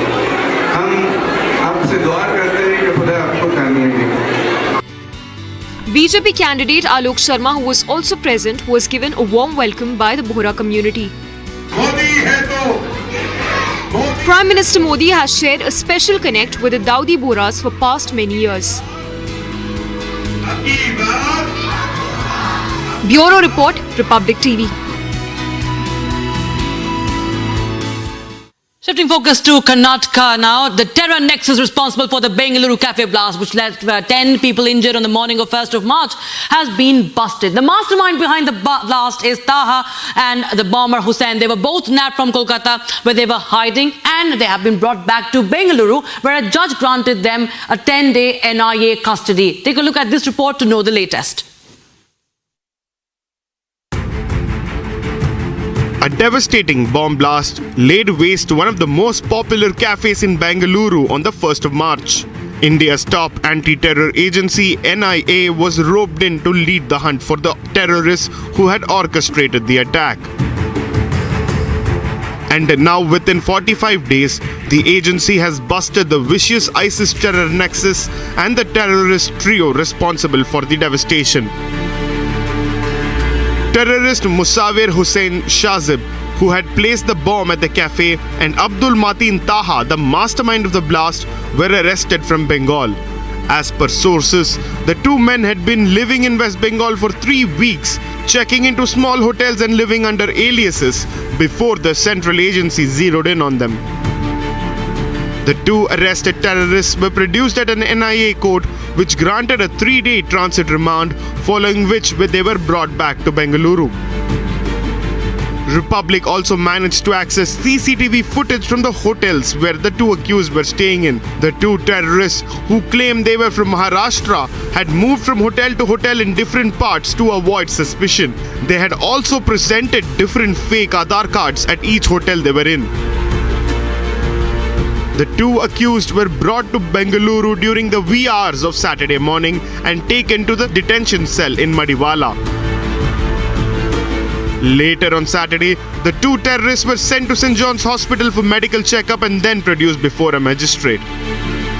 The special court of the NIA's magistrate has now gone ahead and granted the National Investigation Agency a 10-day custody of both the accused, Abdul Mateen Taha as well as Musafir Shazib Hussain as well. And it is being understood that both the accused will be taken to the blast site as well, and a spot inquest will be conducted to essentially go ahead and understand as to what happened during the course of going ahead and placing the bomb. And they will also be looking at the mode of payments through the dark web via crypto wallets for all these anti-national activities which had been carried out by various ISIS modules across the course of time in Karnataka.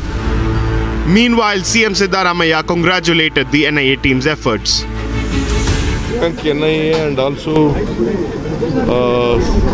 the Karnataka police people. They could able to trace the accused persons and arrested them in Kolkata. ಅವರು ಈಗ ಕಲ್ಕತ್ತಾದಿಂದ ಇಲ್ಲಿ ಬೆಂಗಳೂರು ಬರ್ತಾರೆ, ಅವರು ವಿಚಾರಣೆ ಮಾಡಿದ್ಮೇಲೆ ಗೊತ್ತಾಗುತ್ತೆ ಏನು ಅಂತ. With the blast mastermind now in custody for the next 10 days, it remains to be seen as to what else the NIA is going to uncover regarding the ISIS terror nexus and its foreign handler.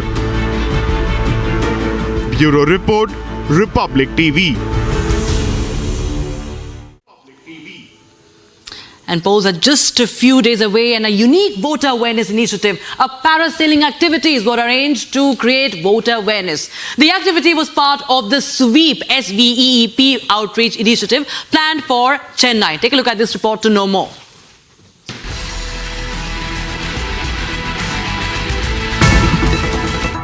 Ahead of the parliamentary general election, the district election officer J. Radhakrishnan took to the skies at Chennai's Thiruvanmiyur beach to increase voter awareness in the region. The activity was organized as part of the 18 sweep outreach initiatives planned for Chennai. He urged the residents to turn out in huge numbers to cast their votes. The officer also conducted a training course for the election micro-observers working in the polling centers in Chennai and stressed the need for 100% voting in the upcoming Lok Sabha election. All 39 seats in Tamil Nadu will vote in a single phase on the 19th of April, with the counting of votes scheduled for the 4th of June. Bureau Report, Republic TV.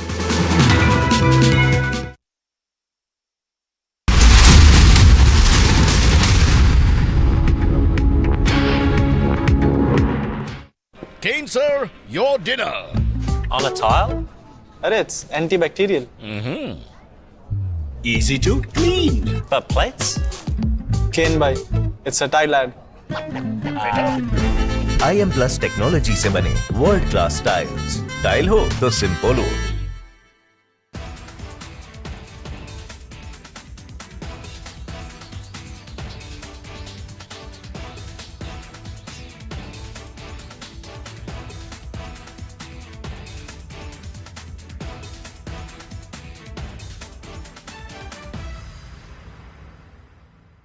Kane, sir, your dinner.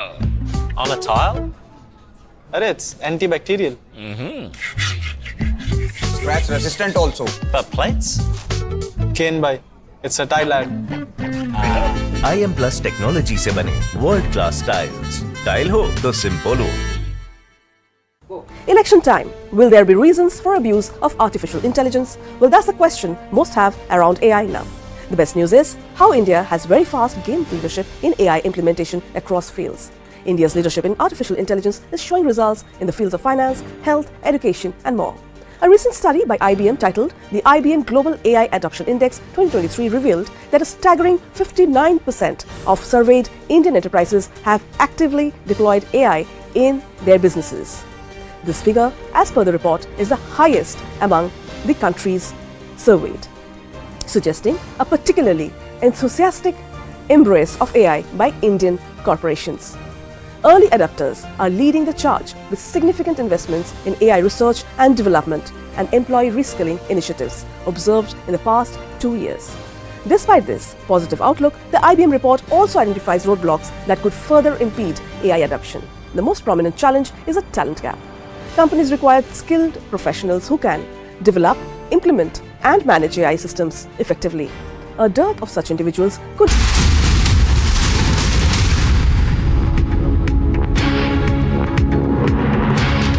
Welcome back. Now we get you all the election-related stories from the length and breadth of the country.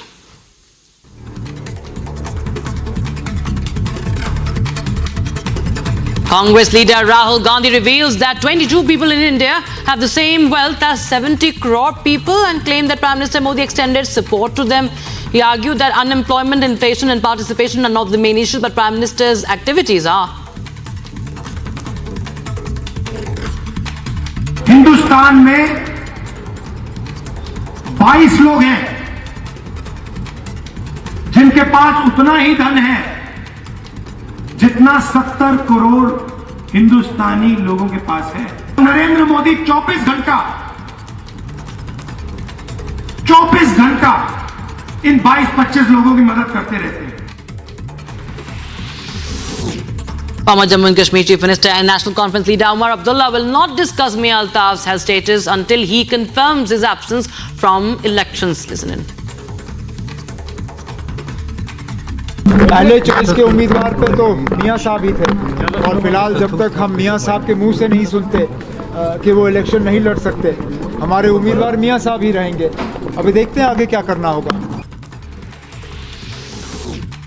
UP Chief Minister Yogi Adityanath urged Chief Minister Pushkar Singh Dhami to address pending problems in UP and Uttarakhand. He attributed the problems to Congress, which created issues like partition, terrorism, casteism, corruption and separatism. He also went on to say that Narendra Modi has transformed India as it has emerged in the last decade. MNS Chief Raj Thackeray announced his support for Narendra Modi on Gudi Padwa, stating that he had initially opposed the Modi government due to its progress in schemes like Ram Mandir and NRC. However, he emphasized that Modi has made significant steps in India's progress and will present important schemes for Maharashtra. Thackeray also urged party workers to support the Mahayuti candidates wherever possible, despite his Gujarati heritage. Union Minister Meenakshi Lekhi highlighted issues in Pattanamthitta in Kerala, including multiple election failures, higher NRI population and connectivity challenges, despite contributing significantly to the state.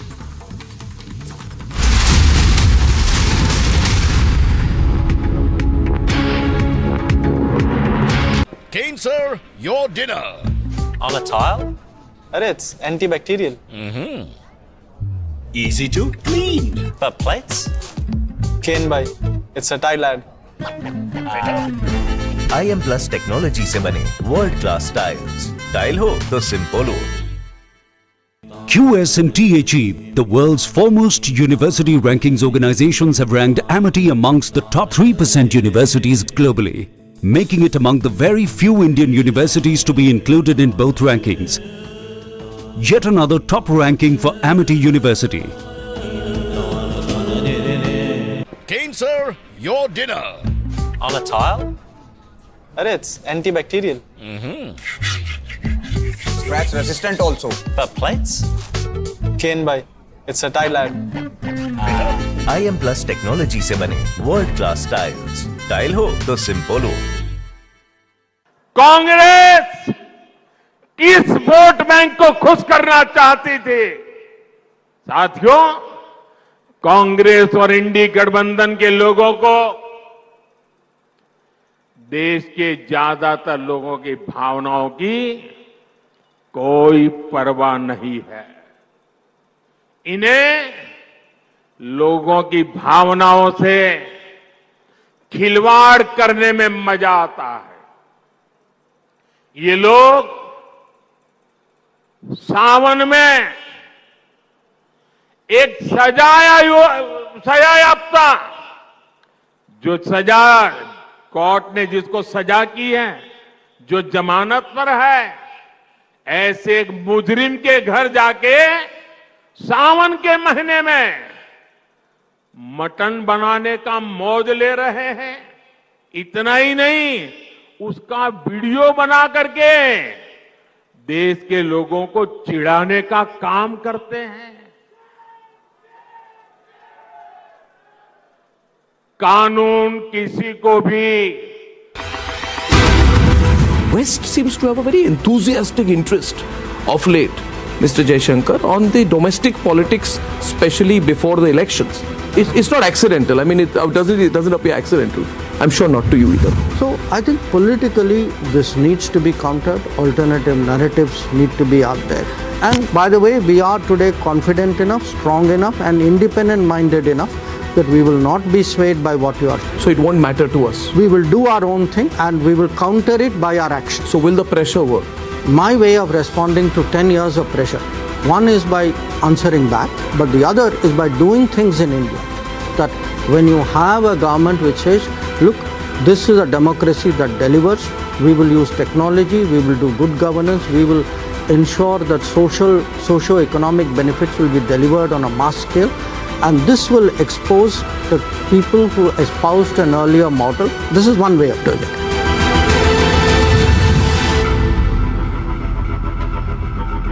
Kane, sir, your dinner. On a tile? It's antibacterial. Scratch resistant also. But plates? Kane bhai, it's a tile ad. IM Plus technology से बने world class tiles tile हो तो simple हो Shame on you! Shame on you! Shame on you! Shame on you!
that we recess to the sound of the bell immediately. You've heard the secondary motion. I heard a second. All in favor of that motion, vote aye. Aye. All opposed, vote no. Ayes have it, so ordered. We're in a real moment right now.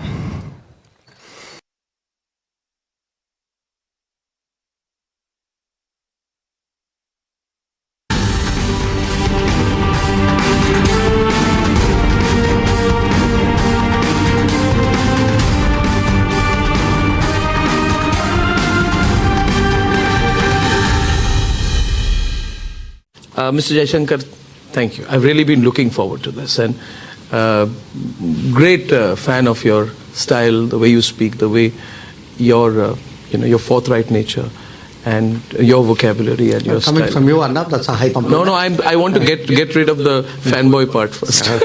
But I must say that we've been following everything that you've done for the country, and I've looked forward to this interview. So thank you. Thank you, Mr. Pleasure, good to be here. Thank you, sir. So we are in the middle of a general election, and I want to address as many news points as possible in the course of this interview. Broad question, how comfortable are you in the middle of an election season? We've seen you going out a lot of late, speaking to people, select groups. You were there at the signing of papers of some of our yes, candidates of the BJP. Yes. But are you really comfortable with politics, like rough and tumble of it? I am. I think it's a transition. It's a journey. Now, 5 years is a long time. Okay, so if you'd asked me this question 2019, maybe 2020, but these 5 years have been very intense. In a way, COVID was a period of and not just enormous responsibility, but a time when all of us as ministers went out among people, tried to actually motivate people, to support people. So I think what's happened in these 5 years, a combination of experiences, challenges, time, and frankly, the cabinet colleagues around me, from whom, often you learn by just working alongside.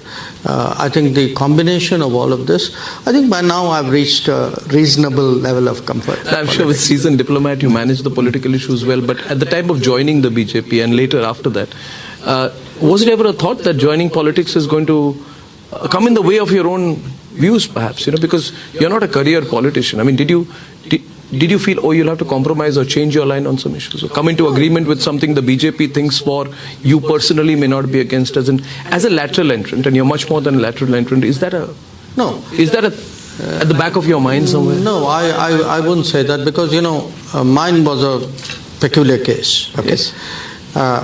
I became a minister when I was not a member of parliament, and more important, when I was not a member of a political party.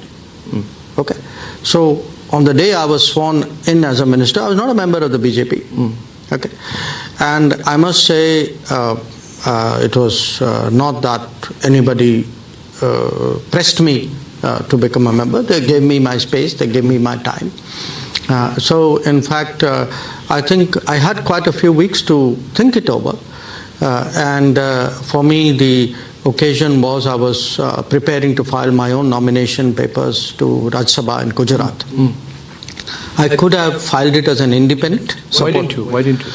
Because I felt comfortable in the BJP. I felt I'd had a chance to talk to, obviously not just Prime Minister but other colleagues as well. And I felt, if you are a part of a team, you need to be a full member, someone who's getting into it wholeheartedly. So I gave it. It's not that I didn't think about it. I reflected a lot, and frankly it was one of those situations where I was debating with myself. I mean, it was not an issue I could share with anybody else. But I took a few weeks, and because I found that on a whole lot of issues, what the BJP felt, what the BJP was doing, was very much aligned with what would have been my own view, what was my own view. And some of it I also, I'm a political scientist by academic training. diplomats anyway are very sort of avid observers of politics, including their own country's politics. So I was quite familiar with many aspects of the BJP's thinking. In our own history, BJP was a party which espoused exercising the nuclear option very, very clearly, very early on. BJP was a party which felt that on Pakistan, on terrorism, on POK, we should take a strong stand. BJP was a party which had a very clear view on Article 370, something which resonated with me for many, many years. I mean, well before it became an issue in 2019. Or BJP had a certain view on China. BJP had a view on the United States. BJP had a view on Israel. So look at it from my perspective. Someone coming in who looks at the political options out there. I mean, for me, the BJP positions on this set of issues very much tallied with my own thinking. Yeah, I get what you're saying, that broadly you're in the same line, and I agree with your assessment that the center-right approach that the BJP has had on issues is more or less in line with your own worldview, and it comes across. Let me also say this, Mr. Jaishankar, anyone watching you closely sees that there's a fair level of authenticity with what you're speaking. It's not a put-on. But I'm looking at it from that perspective. The Kachativu issue will be seen to be one issue in which the politics got ahead of the foreign policy. So when the Prime Minister says that the previous government Congress government callously gave away Kachativu, and then the follow-up question to that will be that when the third term of the Modi government starts, are you not going to take that through as a follow-through action, or will you only say that they gave it away, but because it becomes obligatory then for you to reopen the dialogue on Kachativu with the Sri Lankan government, which will be a very tricky issue. I think the point is something else. Here we have had for the last many decades challenges, problems faced by Indian fishermen. Okay? Now you had the DMK posing as the champion of Tamil fishermen, saying they are in difficulties today because the central government took decisions which has put them at a disadvantage or in difficulties. Okay? So a very clever political narrative has been constructed over many, many years, where the DMK is sort of fighting for the people who have a grievance, and it looks as though the center is the culpable party.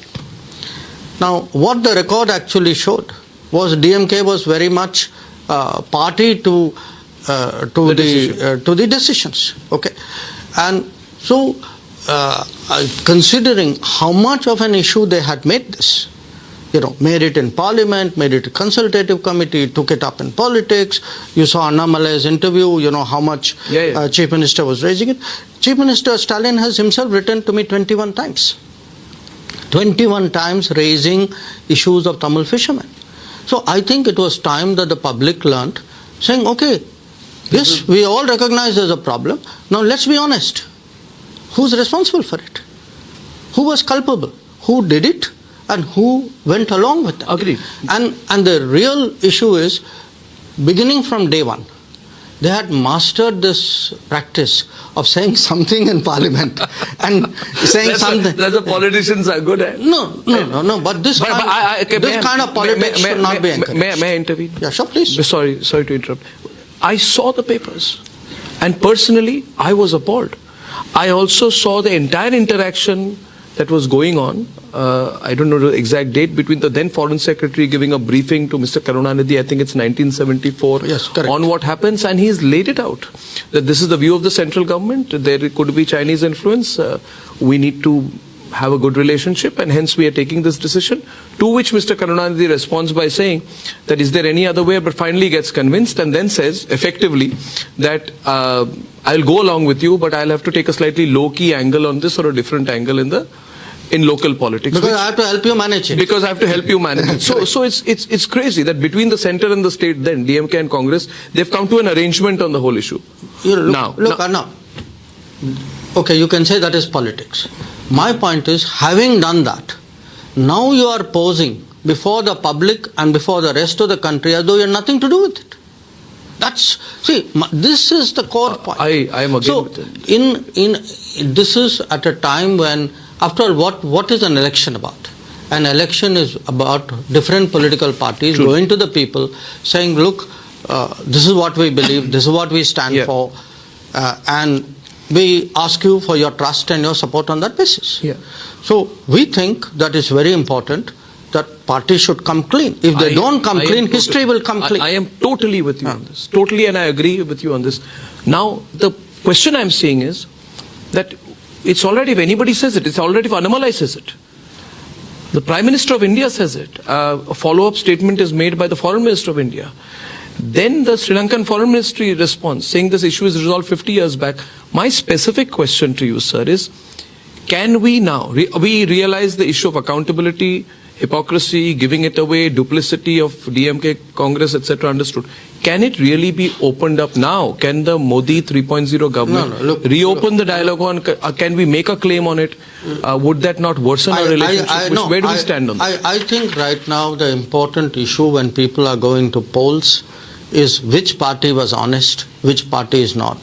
Which party is responsible for the situation in which the fishermen are finding themselves, and which party, by the way, has been trying to help. I mean, because I've also seen in this 10 years, both as Foreign Secretary and as Minister, Prime Minister has himself repeatedly taken up the fishermen's issue with successive presidents and Prime Ministers of Sri Lanka. So right now, let's, not jump the gun. Right now, we are dealing with an issue. Question number 2 is CAA. And, I really felt very strongly about the way there were attempts to polarize the Muslim population or during the Shaheen Bagh event and, 2000, I think it was 2019-20 period, in the intervening winter. It was terrible. I mean, we took a very strong line on it as a channel. We, in fact, supported.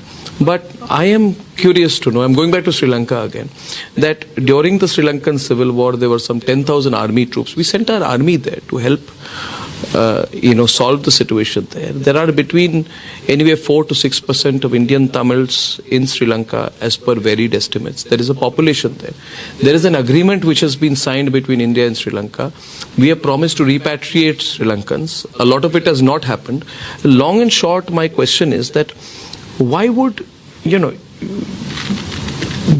the CA really logically not apply to the Tamil population in Sri Lanka? Because you will say there is already a treaty for Tamil repatriation, but then the same applies for everyone who does not come under the persecuted minority category. In the case of Tamils in Sri Lanka, and that's a long question, but in the case of Tamils in Sri Lanka, the primary filter of persecution is established. And if CA is about persecution, then why do the Tamils of Sri Lanka not come under the ambit? No, I think you are completely mixing up apples and oranges here.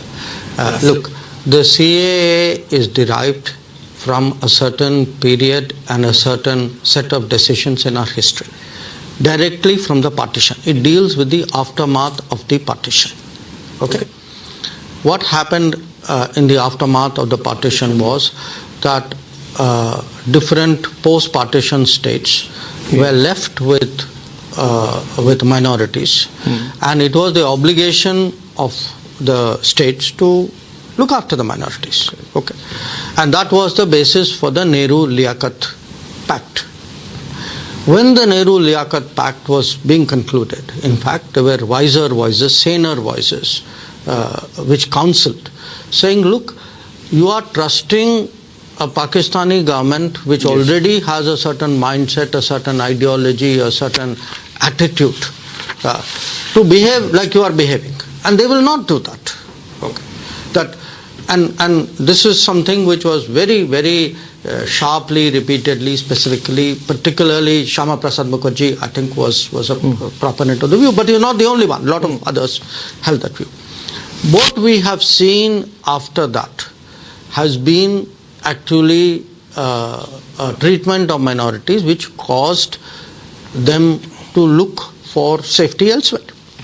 Now, in many cases, if you look at the minorities concerned, where else will they go but go to India? Okay.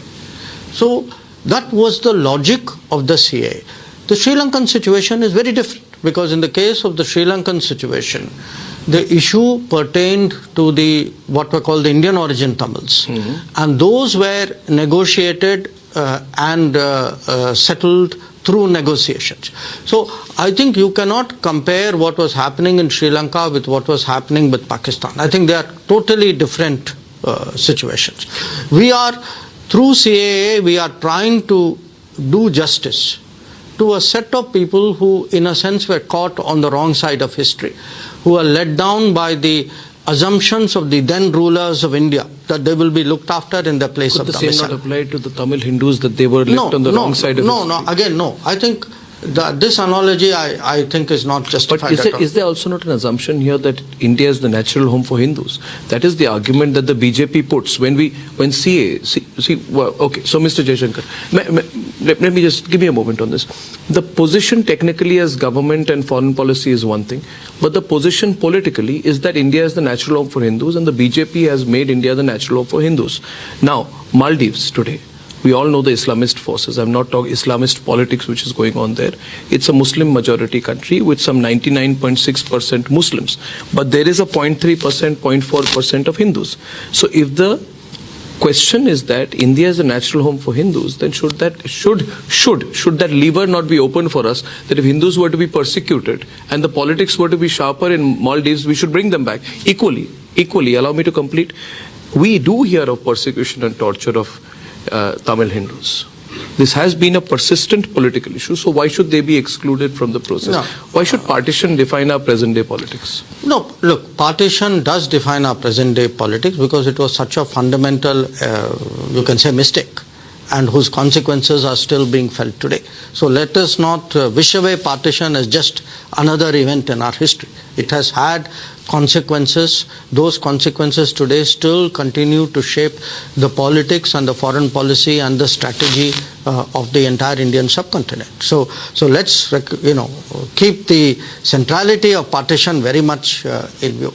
Again, I put it to you, I do not agree with the implicit suggestion that somewhere you are drawing an analogy between the situation in Pakistan and the situation in Sri Lanka.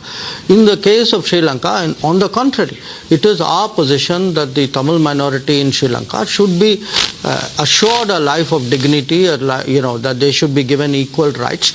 So on the contrary, it is not that we are encouraging Tamils in Sri Lanka to come to India. That has never been the policy, nor in my mind would that be the right policy. So I do not accept the framework in which you are asking that question. Mr. Jaishankar, are we being pushed by the West? I mean, I want to come to this trend of late. And, I've been noting the events, this trend of late of the West, really sharply, especially since January, February, and increasingly now with frequency. 27th March, the United States State Department made a very, very specific comment on the internal matters of India, mentioned the arrest of Mr. Arvind Kejriwal, then went on to specifically talk about the income tax action on the Congress party. I saw it and I felt the question was planted. I did a debate on it that night. And I also surmised that the answer was also rehearsed. Planted question, rehearsed answer. So my assumption is, and I said on that night, America is deliberately doing this. They are pressurizing us. Then there was a comment by Germany. Then there was a slightly more sedate answer by the United Nations. So the West seems to have a very enthusiastic interest of late, Mr. Jaishankar, on the domestic politics, especially before the elections. And we've seen this, some Australian channel running stories on the Indian Prime Minister accused of stifling dissent. Germany makes 2 statements regarding Kejriwal's arrest. Then the US makes 2 statements, deep concern over Kejriwal's arrest, freezing of bank accounts of the Congress party. You are summoning the ambassadors, they are going back, but no reparative action. And to top it all, the UN secretary, the UN office also made the comment. So my question is, Mr. Jaishankar, I won't get into why this perception is there about India, because it's not perception. Is it the deep state getting back at India? Especially because they are seeing Narendra Modi come in for a 3rd term. They want to apply the pressure. And they're not being very friendly about it. And is it the deep state getting by? Is this orchestrated? It can't be one-off. It has to be within nations, Five Eyes, or something more deep than it's not accidental. I mean, it doesn't appear accidental. I'm sure not to you either. Please. I would use a different construct. Sure. The construct I would use is we live in an era of globalized ideologies. Okay. So what happens is people who espouse a certain line of thinking, let us say in India, would have counterparts or mirror images in other parts of the world. And in today's politics all over the world, these similar thinking people, you can say fellow travelers, support each other. Okay. When one is down, the other tries to help out politically. Okay. This is, by the way, not necessarily with specific reference to those foreign ministry remarks. I'm making it as a general point. So you see, for example, newspapers, TV channels, social media, reports, ratings of various kinds. What is this entire phenomenon? This entire phenomenon is actually a globalized elite, you can say, who share a broad similarity, who have also that sense of entitlement that they run the world. And if any part of the world goes off in a different direction and their preferred choices are not doing well, then they try from outside to influence, to legitimize, delegitimize, pressurize. This is broadly the par for the course, you say? No, this is the reality. It's not par for the course. It's not. Because I'm going to challenge. Okay. How does one react to it? Okay. You react to it at a political level by countering it, by challenging it, by putting alternative narratives in place, by not turning the other cheek here, not saying, okay, it's one very prestigious newspaper in America, so therefore, I must accept it or bend to it, or so if it, and particularly, we've seen this, a lot of it out of New York and London. I mean, these are traditional Anglosphere sort of hubs, you can say.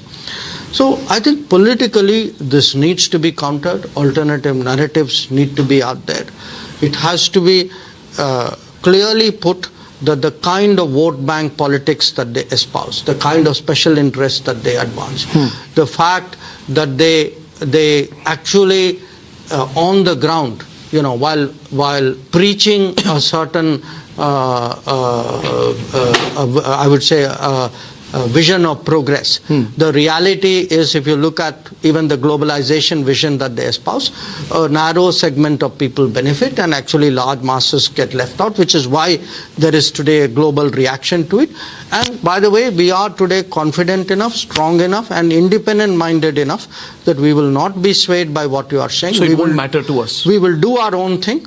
And we will counter it by our actions. So will the pressure work? Will the pressure work?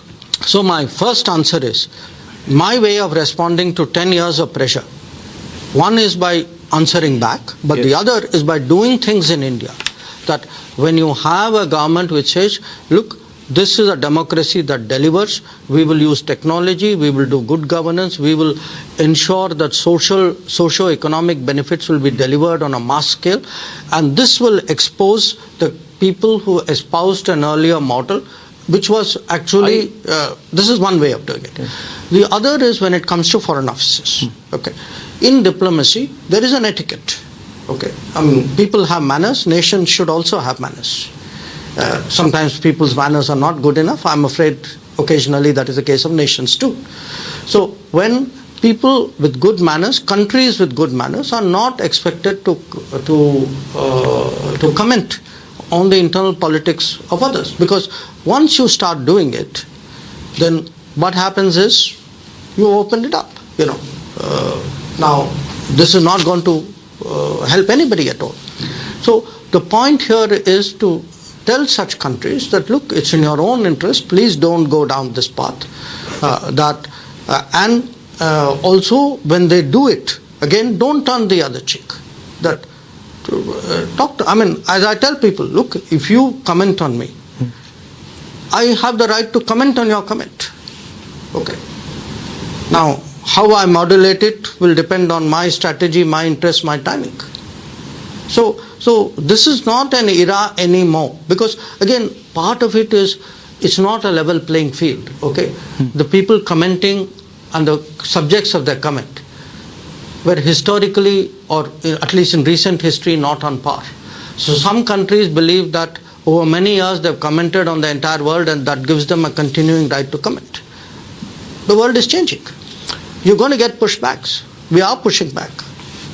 Did America cross the line with the Kejriwal comment? No, I think, Arnab, we made... As straightforwardly as you can tell me. I think we made very clear what our view was, that, you know... But I'm asking you, did they cross the line? I'm saying we took very strong objection to what they did. But it's different when an NGO says that. It's different but it's very different when a government says it. Why the government saying it? Well, look, we wouldn't take notice in the media if it was an NGO or a think tank saying it, but if it's the government which says it, it's a completely different matter.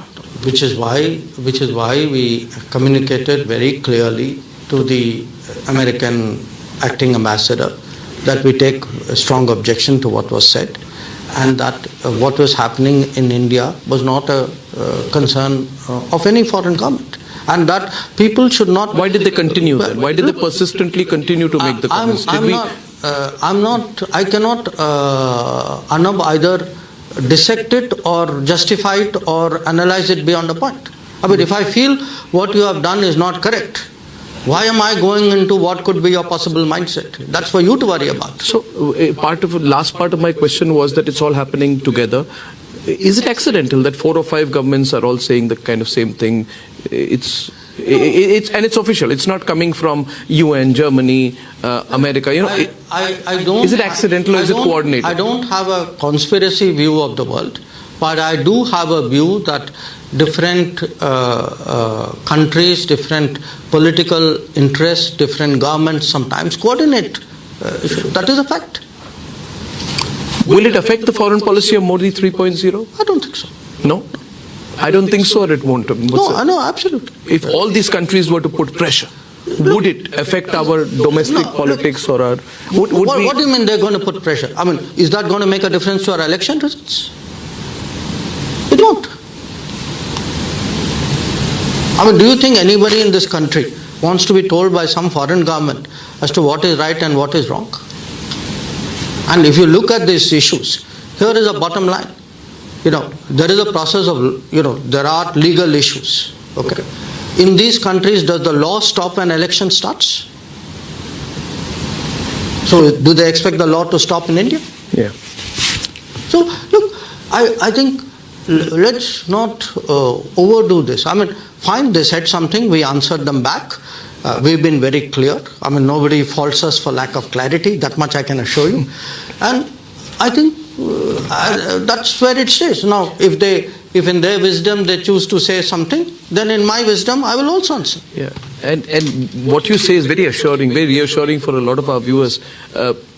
But Mr. Jaishankar, the way we are placed as a country, as a global player, things are going to dynamically change. The Prime Minister speaks about Viksit Bharat, and there's a genuine sense of excitement about it. And I must say this, that the way the government handled Ukraine was just, I mean, I've said it once, the Prime Minister was at our event, and I said that history will remember the way we did it. But, you know, the world will not want us to balance different boats. And your answer to that, maybe we are not balancing boats, we are in our own boat. But if I may go into detail on this, the messaging in the Ukraine Foreign Minister's holy video, announcing his visit to India was not lost on anyone. You know, standing in front of the Gandhi statue, speaking at length on the values of Gandhi, making a very subtle nudge on the moral, the moral need for India to support Ukraine in the war against Russia, similar to the headlines being made about India abstaining to vote on the Gaza ceasefire a few days ago. So there are undoubtedly lobbies and lobbies putting pressure on India to take a stand.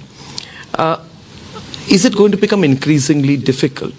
Question one. Question two, as we become more significant, we become a $30 trillion economy by 2047, it's a reality that coercion tactics, pressure tactics, all these things will increase on the country.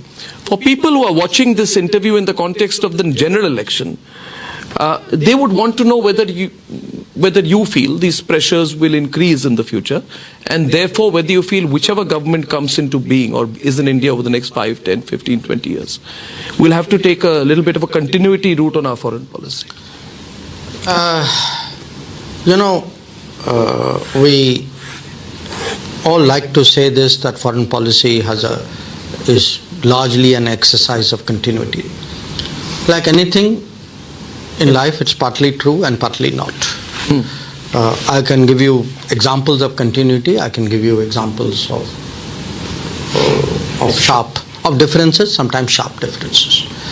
I think today, if one looks at our relationship with the US or our response to China, handling of Pakistan, stance on West Asia, Israel, I would argue that a lot of these would have been different had a BJP Sarkar under Narendra Modi not been in power. Okay. But having said that, your question, so it does matter. It's not like foreign policy runs on autopilot. It doesn't matter what government comes. I think it matters very much what government comes. I mean, this government, for example, has a very robust policy on counter-terrorism. It has a strong policy on defending our borders. It has a view about standing up to pressure. You mentioned Ukraine. I could give you Quad as another example. The pressure not to go ahead with Quad. So it does matter very much who is in power, who is the Prime Minister, what is the vision, what is the level of confidence. These things do matter. Your question, will the pressures increase as we become bigger? Yes. It's natural as any country rises, particularly a big country rises, that there will be others who will, in a sense, some will look askance, some would be uncomfortable, some would downright oppose. We are seeing shades, of course, shades of it. So a lot of diplomacy is going to be about how to manage that rise in the most smooth way possible. Now, if you look at China's rise, China essentially rose, I would say, between about 1990s till the early 2010s, the 20 years. Those 20 years, China had great stability in the international environment. There were things happening, but those things were firewalled and put away on the side. It didn't affect China. In our case, we have to be prepared to rise amidst a very volatile global situation, a lot of uncertainties. Where US will go, where China would go, what will happen with Russia, is Europe becoming more strategic, will the Middle East explode even more? These are all going to be big issues. So we are actually looking at a very interesting proposition. On the one hand, there is the rise of India. We have put our house in order. We are preparing ourselves for a big move. On the other hand, when you look, there are headwinds. We have to have the experience, the confidence, the wisdom, the understanding to navigate through those headwinds, which is why today it's so important to have a kind of leadership which the people of India will believe can sail the ship of India, navigate through these difficult waters. So it's a weaker central government in India works for India's global competitors, quite clearly. I mean, who would not want to see us outpace them? Yes. To put it more directly, having Narendra Modi as Prime Minister of India is not in the interests of those who may be concerned that we will be outpacing them. Let me put it to you positively. Am I putting it? No, I put it to you this way. Having Narendra Modi continue as the Prime Minister of India is obviously in the interest of India and the people of India, but I think is also very much in the interest of friends of India and those with whom we have converging interests. Because there are a lot of countries who today, they may differ with us. Yes. We discussed some of the Western countries, but by and large, Western countries today want to see India grow. They want to see India forge ahead. There are these strong lobbies, and did you see the Guardian article which featured an article saying I don't normally read The Guardian. Is there a particular article? Are you feigning ignorance of that? No, I don't normally read The Guardian. I don't normally read The Guardian. But there was an article which caught my attention, and it's not about my views on it. I'd like your views on it. Because the article which said India's Foreign Intelligence Agency, referring to RAW, allegedly began to carry out assassinations abroad as part of an emboldened approach to national security after 2019. And interestingly, on the heels of this, another American paper, the Washington Post, and if you read, says India was a miracle democracy, but it's time to downgrade its credentials. And, in February, a British publication said India's civil society is under attack. The crackdown is heart-rending, hurting policy making, millions of poor Indian lives. I wouldn't be concerned about the generic comments, but I am seeking your response to the very specific charge that we are carrying out assassinations abroad and quoting unnamed Indian intelligence officials, etc. Look, as a generic, no. On the first issue, since you cited a lot, if a bunch of Western journalists have a problem with what is happening in India, that's their problem. Okay, we've been through that ground before. I've brought out to you the biases, the ideologies, the condescension. Yes. There's the whole syndrome out there. So I'd say I kind of wave it off. Thank you very much. I know how good a democracy I am. I am today a democracy that really delivers. And if we start getting into merits of democracies and the qualities of democracies, there may be a few home truths that I may have to give, which you may not like. But let's put that aside. The second the issue, if in regard to what you said, I think this pertained to Pakistan. Sir, this pertained to the alleged assassinations in Pakistan. Yeah. Several individuals. Many of them who are terrorists. Something allegedly happened in Pakistan. Okay, 2 people in Pakistan, presumably nationals of Pakistan, right? That's what we are talking about. Yes. Then you have the wrong end of the stick here. People should be asking Pakistan, who are these people? Who are these sterling citizens of yours who made such valuable contributions that their demise, alleged or otherwise, untimely or otherwise, is an object of international attention? So let's do some digging out here. Who are these people? Why are their alleged deaths causing concern? That should be the beginning, no? Presumably, but the question is, the charge is being put increasingly of late that India has this Mossad, Israel type approach where you enter the borders of other countries and carry out assassinations. My question is still not being answered. My question is, if some people allegedly died in Pakistan for whatever the causes, let's first discuss who are these people. It's well known. Many of them are terrorists. Many of them are okay. So can I presume we did the background information? We checked it. Obviously the reference is to terrorists. Many of these terrorists are people who have played a role in carrying out terrorist attacks on Indian soil. So some of them, including taking part in these alleged deaths in Pakistan of certain people are terrorists. Well, you remember that Hillary Clinton bit about snakes in your backyard. I think you have enough snakes in your backyard. Snakes may bite each other. I don't know. It's happening in Pakistan. It's for them to figure out what is happening.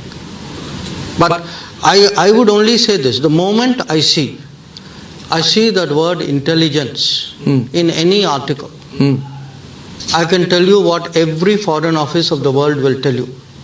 No foreign office, no foreign minister, no foreign office spokesman ever comments on anything. The moment you see that word intelligence, we have nothing to say. Why is that? That is because no country does that, no government does that. So are you saying that it has no credibility whatsoever, that particular article? I'm not saying anything. I'm just saying that there is a standard way by which every government responds to anything to do. No government responds to intelligence speculation. Sure. Let us say if this paper had made some article about British intelligence, you think the British Foreign Secretary would be saying, oh yes, come on guys, let me tell you everything about this? Of course not. I do see a global elite which often has preferences. When their preferences are not endorsed by an electorate, they apparently get upset about it. So these things do happen. And I also do see, by the way, I do see politicians from India, and I have called it out before. You cited one example. That going abroad and inviting others to come and interfere in this country, which I believe is wrong. Kane, sir, your dinner. On a tile? It's antibacterial. Easy to clean. The plates? Kane bhai, it's a tile ad. IM Plus technology से बने world class tiles. Tile हो तो simple हो।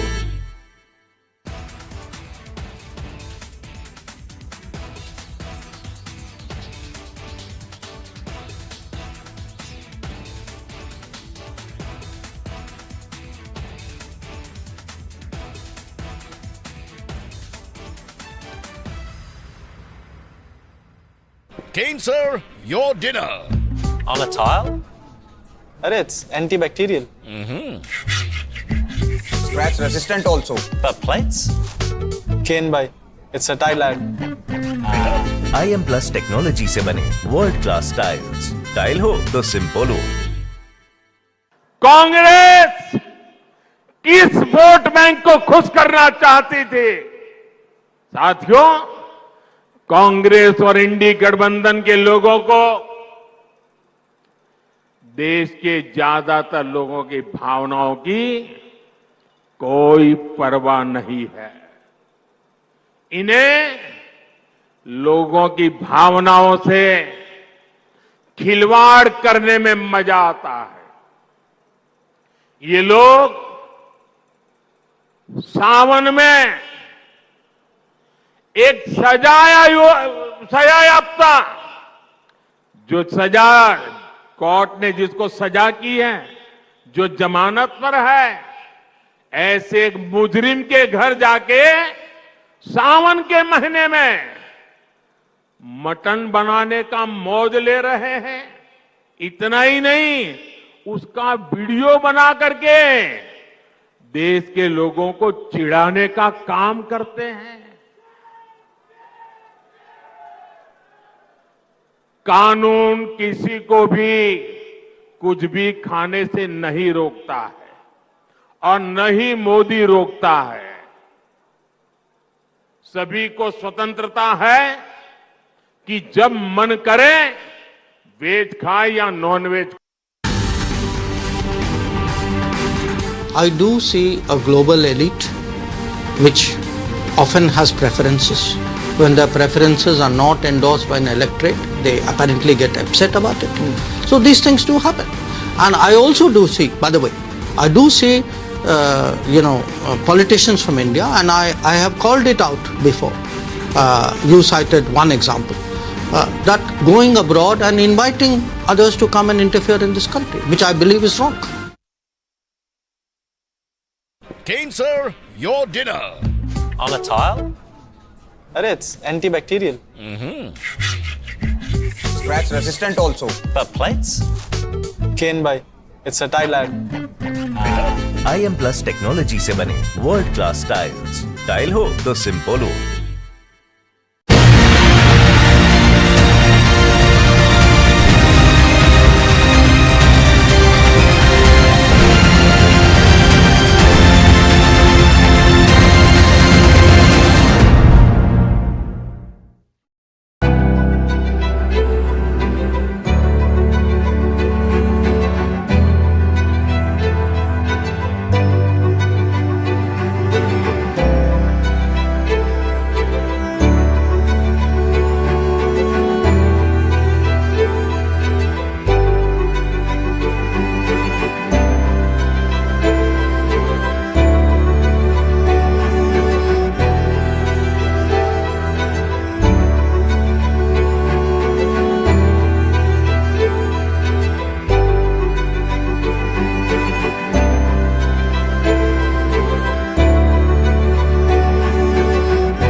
In an election time, I'm seeing that, as well as another article in the New York Times, which says Modi is where global democracy dies. On 7th of April, a British paper, the Financial Times, comments on the 2024 election being the last democratic election in the country.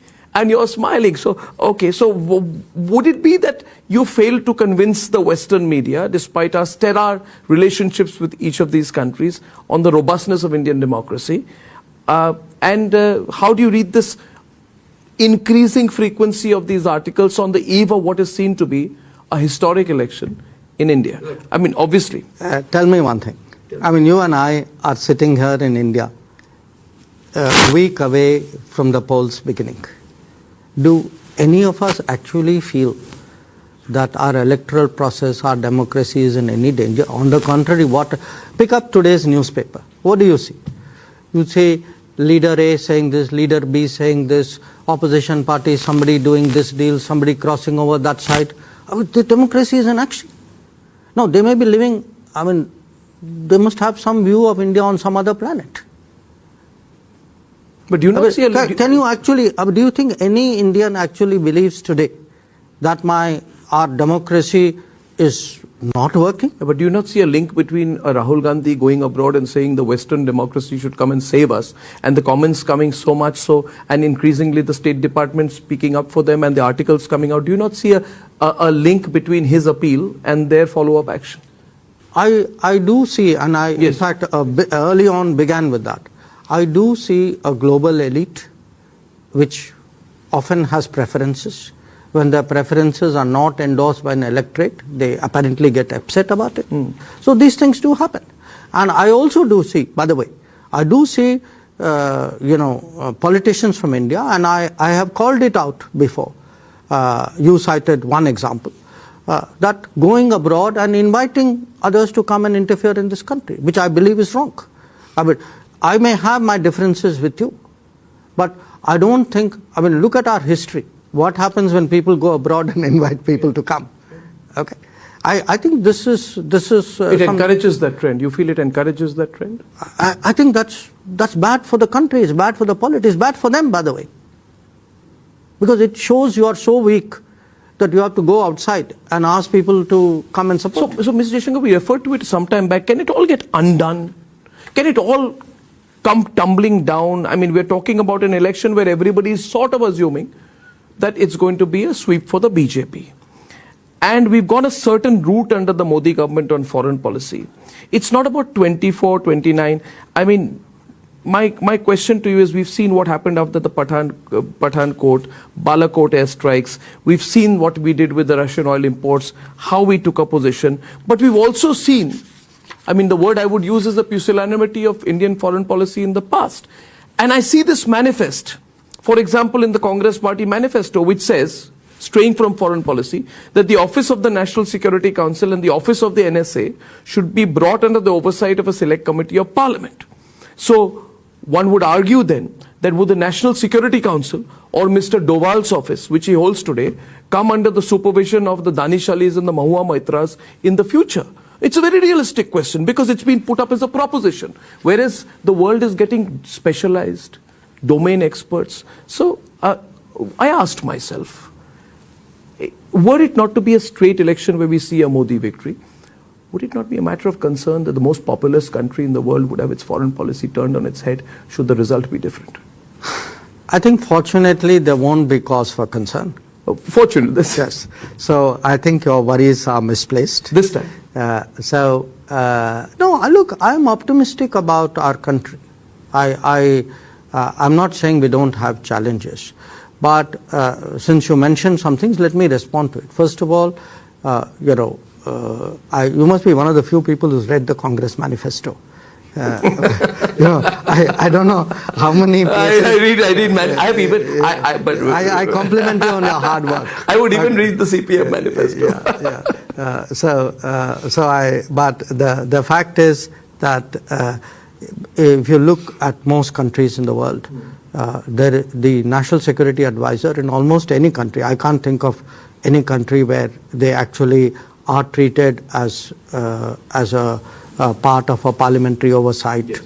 So I think whoever wrote it, I mean, what can I say? It won't have relevance. I mean, in any case, I mean, I admire the fact that you at least bother to read the manifesto, since there will not be an occasion for anything practical to happen with that manifesto. This will remain an academic point. But there is a larger issue that you have raised, and the issue is this. You see, in the last 10 years, there have been some significant changes in the manner in which we conduct foreign policy. Not just in policies themselves. I can give you, as I said, give me any major account and I will show you that there has been change, and change for the better. But if you look at some core issues which I think today should worry the Indian voter. Okay. One core issue, you will agree, Anab, is terrorism. Yes. Okay. See, now you have to look at the change in the last decade as opposed to the previous decade. And I take you back to actually 2611. If you remember 2611, if you see people, accounts of 2611, including by the NSA of the previous government, essentially 2611 happens, the best minds of the government apply themselves. There is, deep sort of consultation and confabulation, and then they collectively decide. What do they decide? To do nothing. So they go through this whole manthan and say, oh, by the way, the best policy is we should do nothing. What are you referring to here? 2611. Specifically, okay. Was there a policy note in which they ever said that? No, please read Shiv Shankar Menon's account of it. So my point is that if at the end of it all, because terrorism, terrorism is not something which happened today, yesterday. Terrorism started in 1947, a few months after our independence. The first attack on Kashmir was a terrorist attack of tribal invaders on a deniable basis. Yeah. Okay. Yes.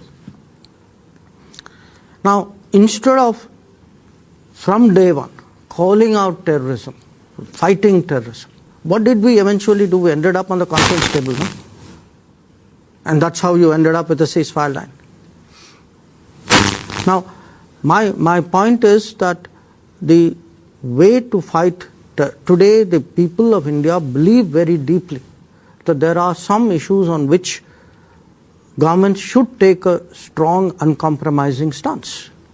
Similarly, we can't take that for granted.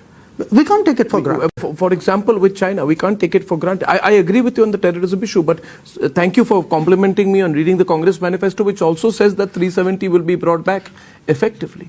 And my big concern is, since the election interview, Mr. Jaishankar, is that people are concerned.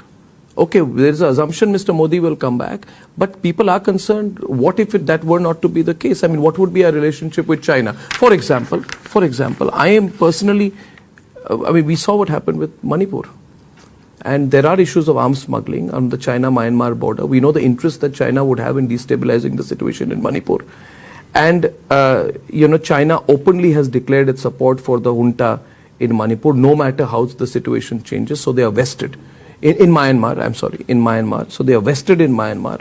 They would want an entry into India. They would want to upset the domestic situation in India. There are lobbies here that have made things difficult for a reconciliation to happen in Manipur. Can we really assume that China would not, for example, look for a moment of weakness of India's internal domestic policy, and politics, to get an entry? We must assume that life is competitive. There are powers who are competitive. Yes. And the solution is to prepare. Okay. I'm sorry I'm going back into history, but sometimes history is a very useful teacher. Take today one of the crucial issues with China, which is actually the line of actual control and ensuring peace and tranquility there.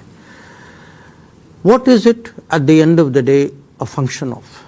A crucial aspect of it is actually infrastructure. You know, when our problems with China started in the 1950s. Yes.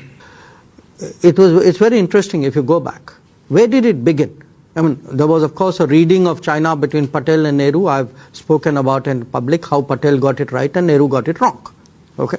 Patel basically said we have a two-front situation. Nehru said no, you know, the Chinese will never do anything across the Himalayas. So Nehru was trusting, Patel was applying politics 101 on a neighbor. He was just a sensible, practical, non-ideological person who made a good judgment.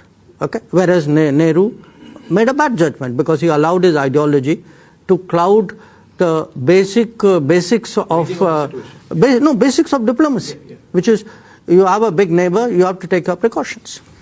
Now, our first bad experience happened on an infrastructure when they built the Xinjiang-Tibet highway, which went through the Indian territory of Siachen. Okay. From day one, it should have been in our minds that if you need to deal with China, you must build up the infrastructure. Yet what did we actually see? I mean, I'm now between 1957-58 till 62. Okay, infrastructure was okay. So we've had actually an enormous neglect. I mean, I'm giving you firm figures. I mean, if you look at the budget for development of the infrastructure along the China border, it has gone up from below about 3,500 crores to about 15,000 crores today. If you look at the quality of projects, the amount of road building going there, the tunneling which is going there, every day you will read about some project. I mean, Prime Minister recently inaugurated the Sela tunnel. So my point is this. Look, we have to assume, Arnab, that competitive powers will do things. They may or may not do it. Do not assume that they will not. So I will assume that China will, and in that context, my very specific question is, are you comfortable with the agreement signed between the Congress party? The MOU signed between the Congress party and the Chinese government, signed by Rahul Gandhi in the presence of Sonia Gandhi in 2008 on the sidelines of the Beijing Olympics. Congress party has a side agreement with the Chinese Communist Party. How safe is that? You tell me. It's not safe, if you ask me, sir. Do you agree with me? Look. It's not safe. It's not good. I will only say this. So, I believe today, as a foreign policy advisor to the Prime Minister, that we should have a hard-headed view of our neighbors, especially of a neighbor like China. That in that sense, the Patel tradition, rather than the Nehru tradition, should guide us. You know, it's not like nobody wants bad relations with neighbors, but good relations cannot be built up on weakness. Good relations cannot be built up on carelessness or on ideology or on misplaced ideologies that, you know, but if you have this approach government to government, would the BJP go and do an agreement with the Chinese Communist Party? Does it not compromise our national security somewhat? Does it? I mean, and the document, nobody knows what it is. I mean, is it in the country's interest for parties in government or parties in power or opposition to have these arrangements with external governments? You just heard me tell you when it came to DMK. Yes. Why I believe that transparency and openness are important. Yes. I believe that as a matter of principle. You think the Congress should disclose that document? As I said, go ask them. But it's not a good thing. I think more or less, I think you're making the point there. Mr. Jaishankar, finally it is established that whenever a central force is weakened, the state is weakened. And one of the political issues which have been happening of late is the Congress saying that India is not a nation. It's been since we're in the heat of a national election. The Congress party leader goes and says India is not a nation. It's some kind of a negotiation. And you may agree or disagree with the reference, but since Brexit... No, I strongly disagree. With that, yeah. Yes. Would you like to respond to this view that India is not a nation? The comment made everywhere, it's a negotiation between states. It's not really a nation in that sense. Can I get your thoughts on it? I cannot believe that for any right-thinking Indian, yes, India can be a negotiation. How can it be a negotiation? I mean, this is our core belief. It's our existence. I mean, how can your core identity and your core commitment I mean, a nation is what defines people, every individual. Yes. How can that ever be a negotiation? This has been said repeatedly. I know, and references to India and the EU are made. Would you not think that since Brexit in 2016? No, look, we are told that India is like Europe. You know, India should be like Europe, like the European Union. India is not like Europe, not like European Union. It's not like Europe on many other things. To begin with, we are a 5,000 year at least civilization. I think that alone sets us apart. But quite from the polity aspect of it, the European Union is something completely different. The European Union was a relatively recent construct, which is treaty based, where there were prior national identities which were merged. You are now talking about an India which is a civilization, a culture, a tradition. It is something which is our soul. Yeah. And if it is your soul, how can it be? I personally find it totally appalling. But it's been said increasingly. But if you are a person not appreciative of our culture, if you are dismissive of our civilization, if you do not understand our heritage, then you could say such a thing. I won't. Yeah. And frankly, I found that a very extraordinary comment. It's a disgraceful comment. But again, since you're complimenting me on reading manifestos, it was part of the manifesto of the Congress which said we should move items from the concurrent list to the state list.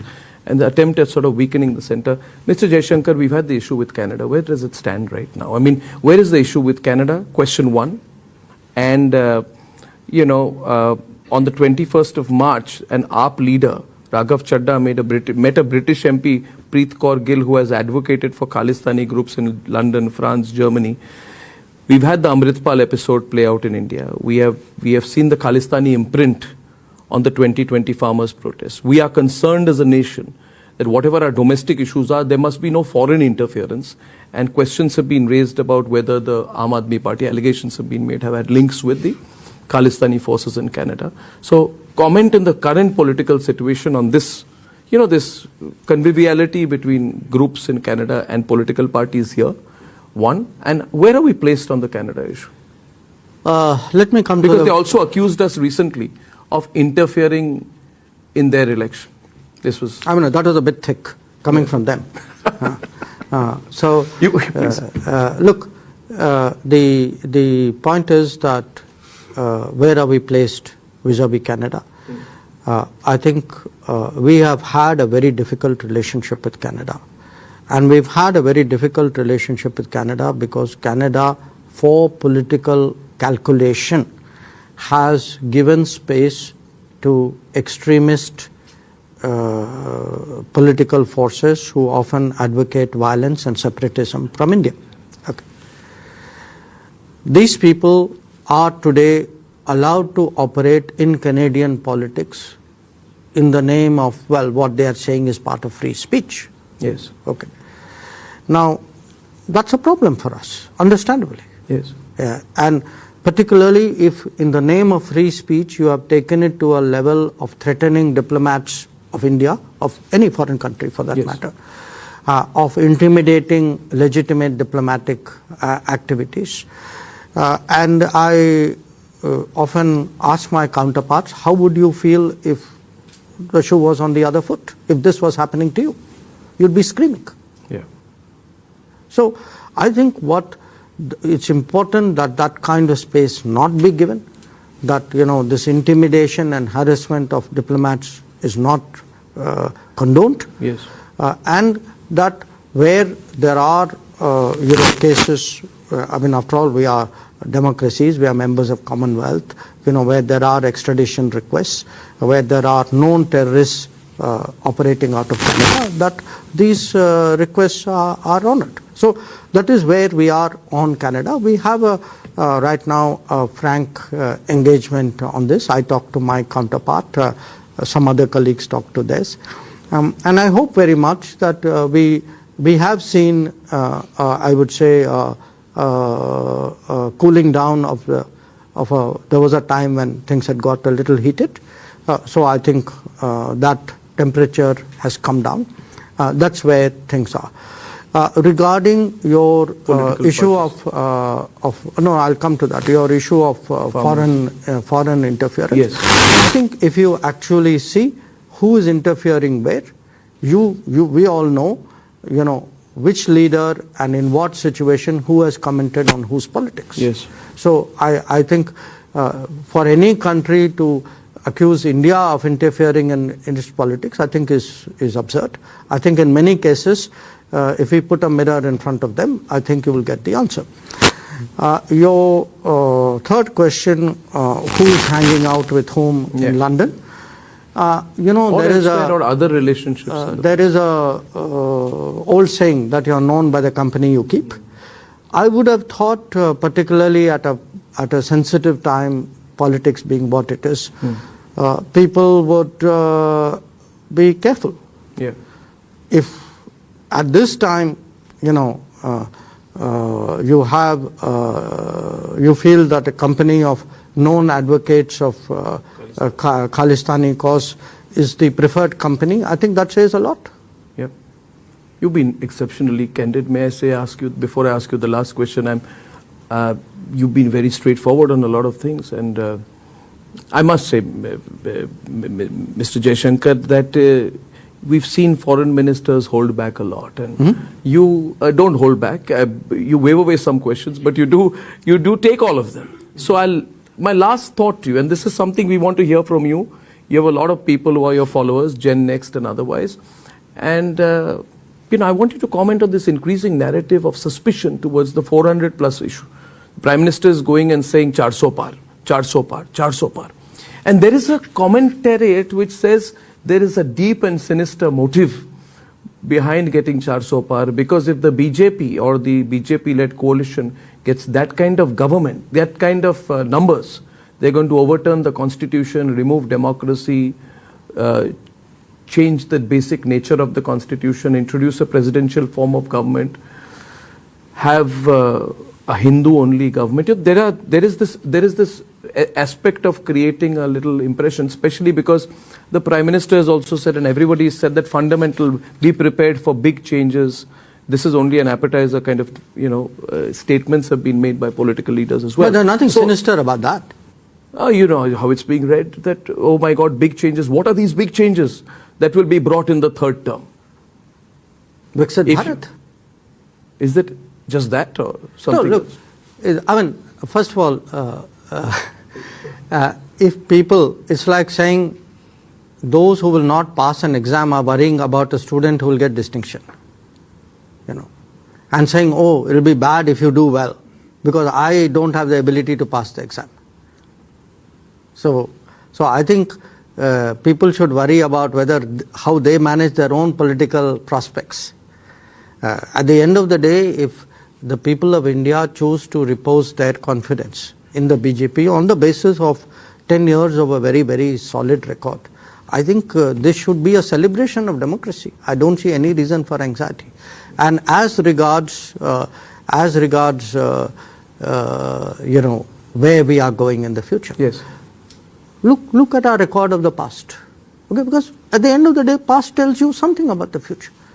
How have the mandates been used? The mandates have been used today to improve the infrastructure, to grow the economy, to fight the COVID and recover from the COVID, to counter terrorism, to protect our borders, to actually restore. I'll tell you one thing. Look, I am now no longer a young person, okay, to put it very politely. But I see today a faith in politics. When I go to universities and meet, younger professionals of various categories, what has happened in the last 10 years is we have actually restored the reputation of politics in this country. That people feel a leader is someone who cares for their country. That there are people who will work night and day, give their everything to take that country forward. So, if people, this is sort of reciprocated by a strong turnout of support, whatever the number, because ultimately, numbers we will know when the votes are counted. So I'm not going into the numbers. But to say, hoping for strong support is somewhere sinister. I mean, come on. Really enjoyed talking to you. It's been a pleasure. We missed you at the Republic Summit, but I'm glad we caught up. Thank you. Thank you, Mr. Jaishankar. Enjoyed Thank it, you so Pastor. much. Thank Thank you, sir. Thank you.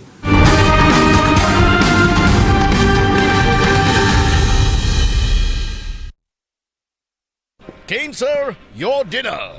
On a tile? It's antibacterial. Easy to clean. But plates? Clean by. It's a tile lad. IM Plus technology से बने world class tiles. Tile हो तो simple हो।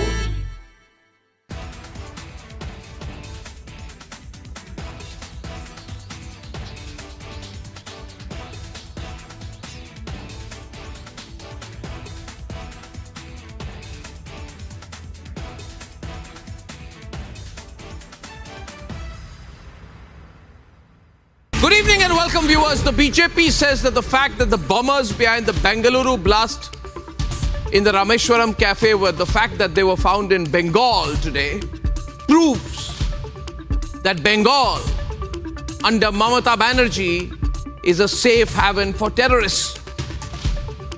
Big charge to make, and that might not be entirely correct. But will Mamata Banerjee be bold enough to accept that Islamist terrorism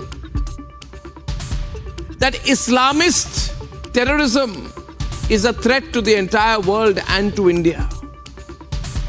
Would secularities like Mamata Banerjee and the Vadra Congress government in Karnataka both accept that it was a terrible mistake to downplay the Rameshwaram cafe blast as a result of a possible feud between business rivals, rather than what it was, a terrorist incident, a terrorist attack? Would Mamata Banerjee and secularities and pseudo-secularities like the Congress and all these other secularities in the India Alliance accept that they are uncomfortable even acknowledging radicalized Islamist terrorism as a reality because of their own vote bank reasons? And that this is the reason why terrorists feel more safe in some states of India today than in others. In some states, they know there is a bulldozer approach. I'm sure the bulldozer approach, and you know which states I'm talking about. I'm sure the bulldozer approach does not make terrorists feel very comfortable there, so that after carrying out a blast, that is the first state that they go to. Ladies and gentlemen, in an election season, the incidents of today and the fact that the Rameshwaram cafe bombers, the terrorists, have been found in Bengal has a direct bearing on a necessary national debate around issues of terrorism and the approach of political parties towards it. Election time. Will there be reasons for abuse of artificial intelligence? Well, that's the question most have around AI now. The best. Multiple individuals have been stabbed while police fatally shot the attacker.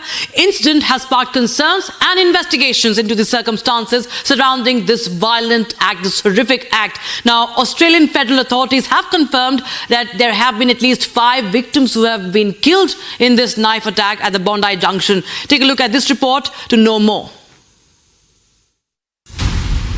It's a Saturday, and it being the weekend, families from across Sydney were at a mall near Bondi Junction. Australia was shocked by its deadliest attack in 8 years. 2 men, one armed with a long knife, went on a stabbing rampage in the mall. 6 people have been killed and several others injured, including a 9-month-old baby, in the mass stabbing at a busy shopping mall in Sydney. The visuals going viral on social media showed people running for their lives. Some ran, leaving all their belongings, and some locked themselves inside shops. There were some lying in a pool of blood, and some of them were trying to help the injured escape from the stabber. Listen in to this heart-wrenching testimony. I was hiding in the back room and I was just hearing gunshots. It's just like the worst thing ever. Like, who does that to people? Oh, I'm so sorry. So you saw a guy with a machete? Yes. And then I saw a woman lying on the floor in Chanel, so... The suspect, who police said acted alone, was shot dead at the scene by a lone officer. NSW's Assistant Commissioner Anthony Cook said a senior police inspector was nearby when the attack unfolded. She arrived on the scene first and was alone when she engaged with the attacker. She shot the offender when he raised a knife at her. The Prime Minister of Australia condoled the incident and expressed regret over the attack.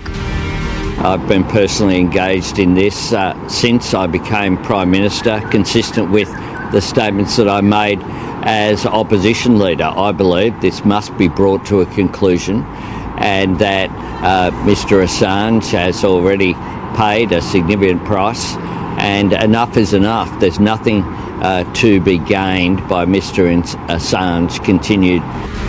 The area has been cordoned off and people are advised to stay out of the crime scene. Got to Bondi Junction. He left the centre very shortly after and returned about 3:20. As he moved through the centre, he engaged with about 9 people.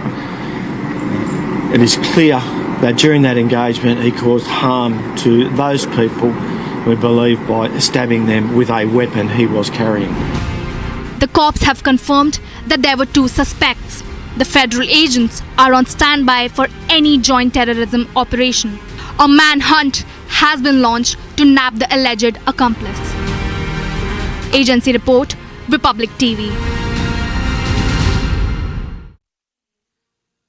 The identity is yet to be revealed about the attacker. As of now, prima facie it has been a lone wolf attack.